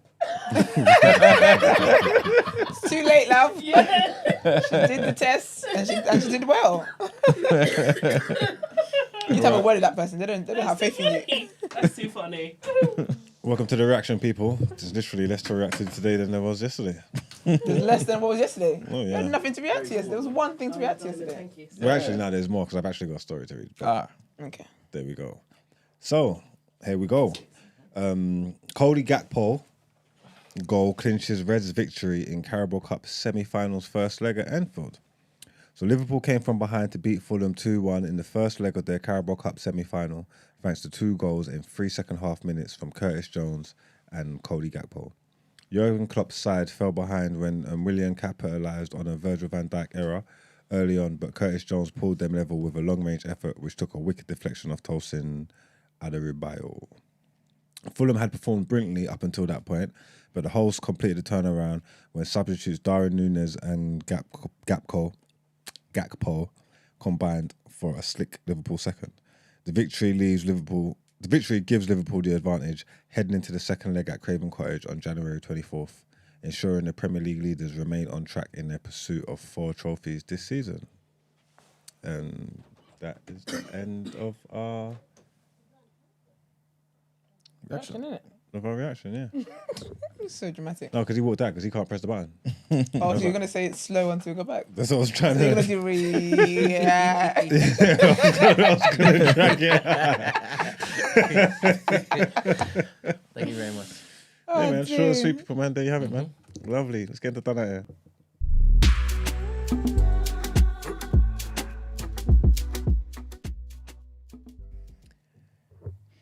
Iman wanted me to do this one because I think this is a topic that weighs close to his heart Oh, gosh. for the conspiracy theorist. He's looking at me saying, what is it? What one? I'm looking at like... let me You see. told me the number 2? No, I said there is 2. Oh. Nah, he's lying. Don't let him gaslight you. He told me the number 2, right? No, I said there's 2. Remember, I was trying to whisper on that. Am I going crazy? Yes. I don't know what he said in it. All I know is I was being interrupted. But the way he said it the first time just didn't sound like that's what actually what No, he for said. real. Because I put 2 in. So In it's my like, there's 2. mind, he told me the number 2, and I was reading it, and I was saying, okay. I mean, number 2 is interesting. I mean, But funny thing is that if you do number 1 now, it's almost like a mind game thing. well, I can't do number 1 now because I didn't proofread it. Well, number 2 it is then. To be fair, that does ring true to you though. I mean, we could do it on the fly, but then what if I don't like it? I don't know. Nah, do number 2 then. Yeah, number 2. Like he said the first time. Wow, like, I'm nearly sure that's what he was telling me. Oh dear. Anyway, for the conspiracy theorists in the building, a woman, brother, what did you give her? What did you put in the water? She said coffee before I gave her water. You're the one who told me to give her water. I said rum. I said rum. She would just be all right now. She never had that. Well, Caroline Pulver, 52, from, I don't know where she's from, but there's a conspiracy theory. Apparently, the people at Meta and Facebook are trying to keep her down. Yeah, they're trying to keep her down. There she looks all right for 52, to be fair to her. That's 52. Yeah. She looks very good for 52. Yeah. Because did you find out the other day, you know Scott from Love Island? Yeah. Boy's 23. Ain't no fucking way. He is. He just turned 23. He was getting cooked. He had like 10 retweets and like 400 quotes. I said on his birthday. That's surprising for 52. That's amazing for 52. Healthy hair and all. So what's she moaning for then? Basically, she's saying she's got some health dog person, dog lady. Oh god. Okay, now she looks more age. You can't even see her. Don't be silly. That's it. The dogs is crazy. Basically, she's saying Facebook are trying to hold her down because basically, you know the people at AstraZeneca. Oh yeah. You know what AstraZeneca is, Yeah. right? COVID. The vaccine people. The vaccination people. The vaccine's been messing her up. What, did you reverse her age or something? What are you talking about? She looks healthy, she looks good. She's 52. That's just greed. Maybe I should have said this before we see this picture. Because I don't know. Yeah. What does she want to look like? I don't know, but she's saying it's mashed her up. She's saying it's give her bare chronic health complications. And she's saying like she's mashed up, experiencing, she said within 9 hours of taking her jab, she's experiencing convulsions, shivering, breathing difficulties, low blood pressure, all this stuff. Isn't that just symptoms of a flu? But no, she was hospitalized when she displayed stroke-like symptoms Okay, that that's escalated in addition to exhaustion, racing hearts, migraines, all this stuff. She's really down bad. But every time she tries to talk about it on Facebook, they shadow ban her, they block her, they're shutting down her groups. There's actually groups on Facebook with people that have been hurt from COVID. From the vaccine, innit? You know what I'm trying to say? People that's bereavement groups, people that's lost loved ones, that's had extreme health complications, and they're trying to shut these groups down. They don't want these groups to prevail. You know what I'm trying to say? She's even had to learn like a whole new language and a new way to type. Okay. Imagine. So it doesn't flag up. Yeah, that's crazy. Because they're on her. People them can't tag her. If anybody tags her, the posts get no traction. She's super duper shadow banned. She's saying, look, you can't tag me if you want to get awareness. Or you get got to. Or you'll get got to. You know what I'm trying to say? Must be true then. Well, that's what I wanted to actually put to you. So, is this in the realm of conspiracy theory, or is there something here? I think there's something there. I think with vaccinations, people react to it differently. Because again, it's going into everyone's body, and everyone's bodies are different. And so, same way someone can, just say drugs, for example. Someone can use a drug and it does nothing for them. Another can use a drug and then it brings on schizophrenia. I've heard about weed and stuff. Are they going to try and use the fact that the numbers ain't high enough to suggest that there's not a problem? Because there's a community out there that are, as far as they're concerned, they've been affected by this vaccine. Their whole thing that they're just going to try and push is the minority doesn't count. Yep. The exceptions don't prove the rule. But there's enough of them for it to make a difference, no? 100%. And obviously, I don't have the stats for this, but to me, there probably would be more in that community if they survived. For real, because the woman could have died. And if they died, they would have said, "Oh, it's COVID." Yeah. It wasn't COVID. It was bloody Astra vaccine, AstraZeneca. It's an Astro vaccine. You know what I'm saying? Allegedly. Please. Yeah, allegedly, of course, man. Entertainment guys, you know. Are you an anti-vaxxer or have you took it? Your mic. Technically, Mike. I'm an anti-vaxxer. But you took it because you had to travel in it. Technically. Yeah, that was me. I had to. That was anti-vax. I was not I going was to not go on anti-vaxxers quarantine. talking about they got the vaccine in their system. She took it. Ah. Yes. Technically. Oh, the same way you took it. Yeah. That's not what I said. I've got my pass on my digital My pass. NHS app. Yeah, I'm good. Okay. Yeah. I ain't putting that in my body. Some of us were not going to go and what's the word? Quarantine in another country. I was going to Nigeria for 10 days. This one I have to quarantine for 14 days. I said, Can you imagine?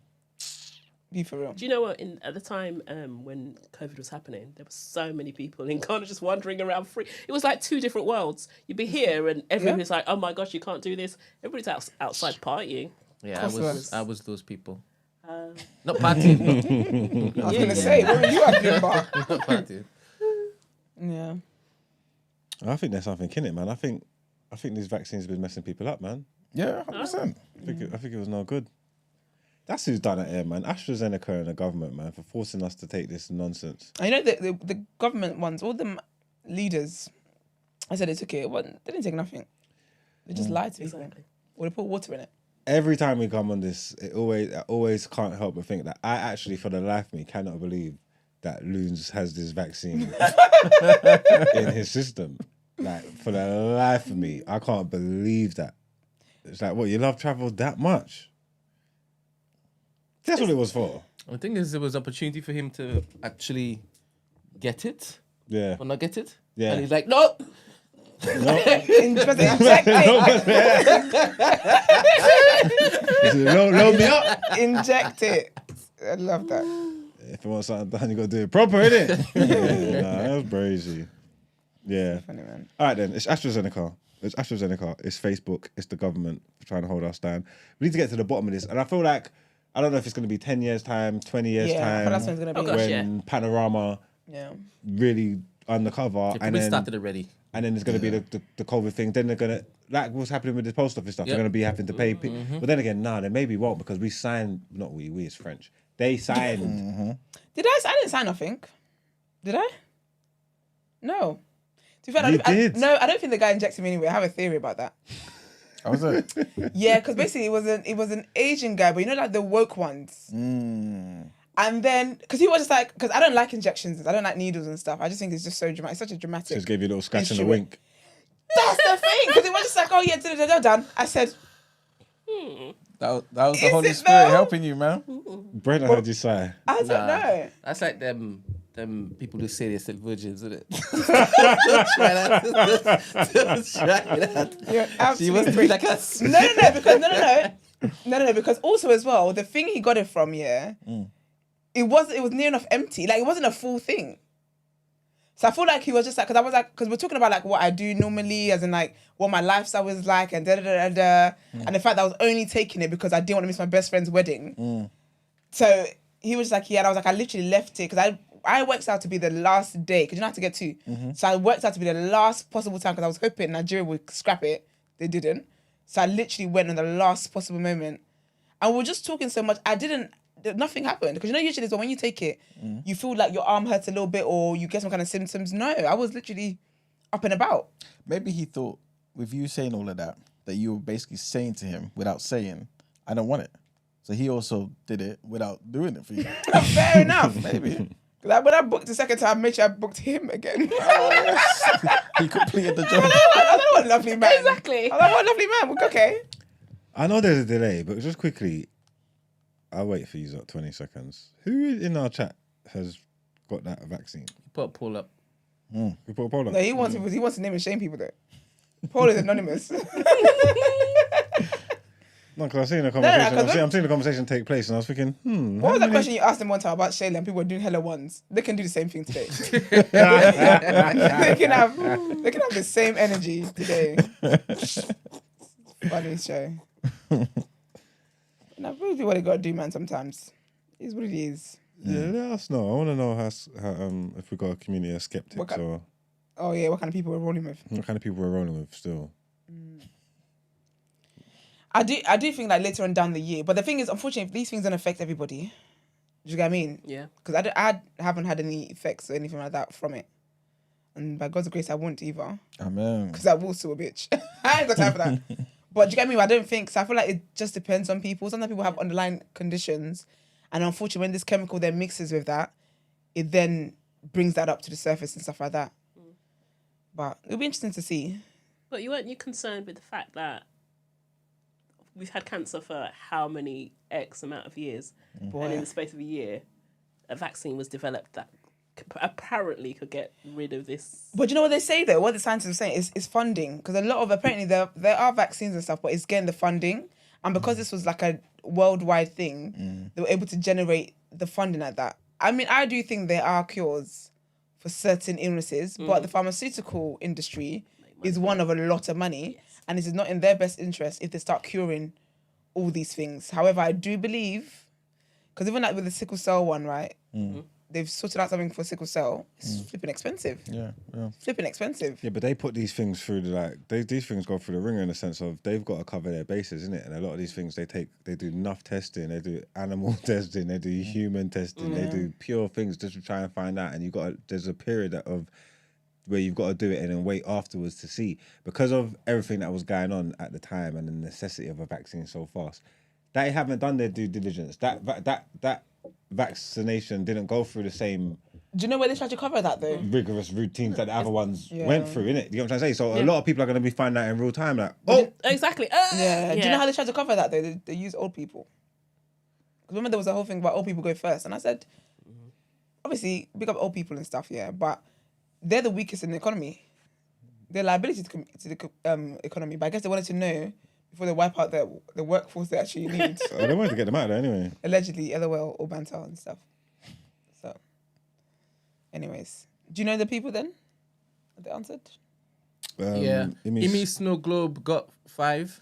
She's proud. She says she's waiting for the next one. Calm down. Are you sure you're not addicted to it? 5 is mad. Finan got it. Yeah. Oh man. He's like an ambassador. Kevin got it. No way he did. I don't even need to read this chat to know that he didn't do Impossible. Ramsey.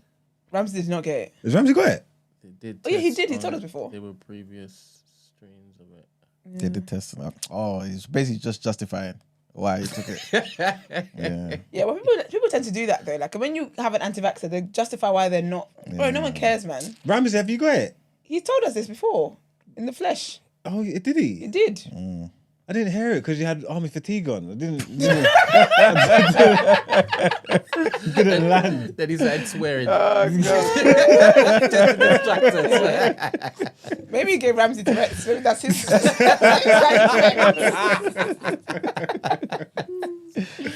We got Ramsey. Oh god.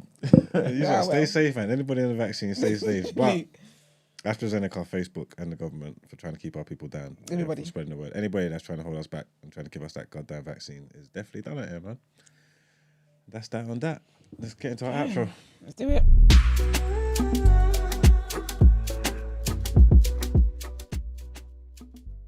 With a poll, to be honest. Is it? Yeah, 44% said they got the jab. 56% say they didn't. How many voters? So far, we have 58. That's a lot of people. There's a lot of people. Some people are not going to vote because they think we can see the answers. Skeptics. And those people that got it. But yeah, man, thank you guys for tuning in. We really appreciate it. Thank you, lovely Jay, for coming. Thank you for inviting me. Thank you. So please check out African_Chica on social media. So on Instagram, African_Chica, TikTok, African.Chica, and the website, africanchica.com. Love that. And also they're still in Shoreditch until this Sunday. And then a new location will be known on Monday. That's so lit. Love that. Yeah. Thank you. Please like the video, share it, drop in your group chats, do all that great stuff. Put people on.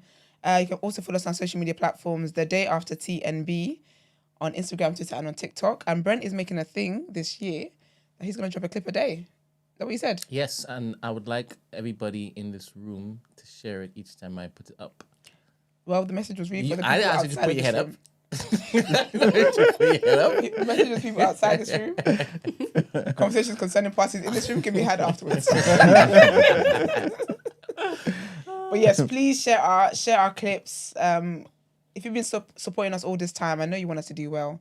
So please share our clips and stuff. And if you want to send voice notes and text in, and also the number to call when we're live on air, the number is 07564841073. There is a change to things also.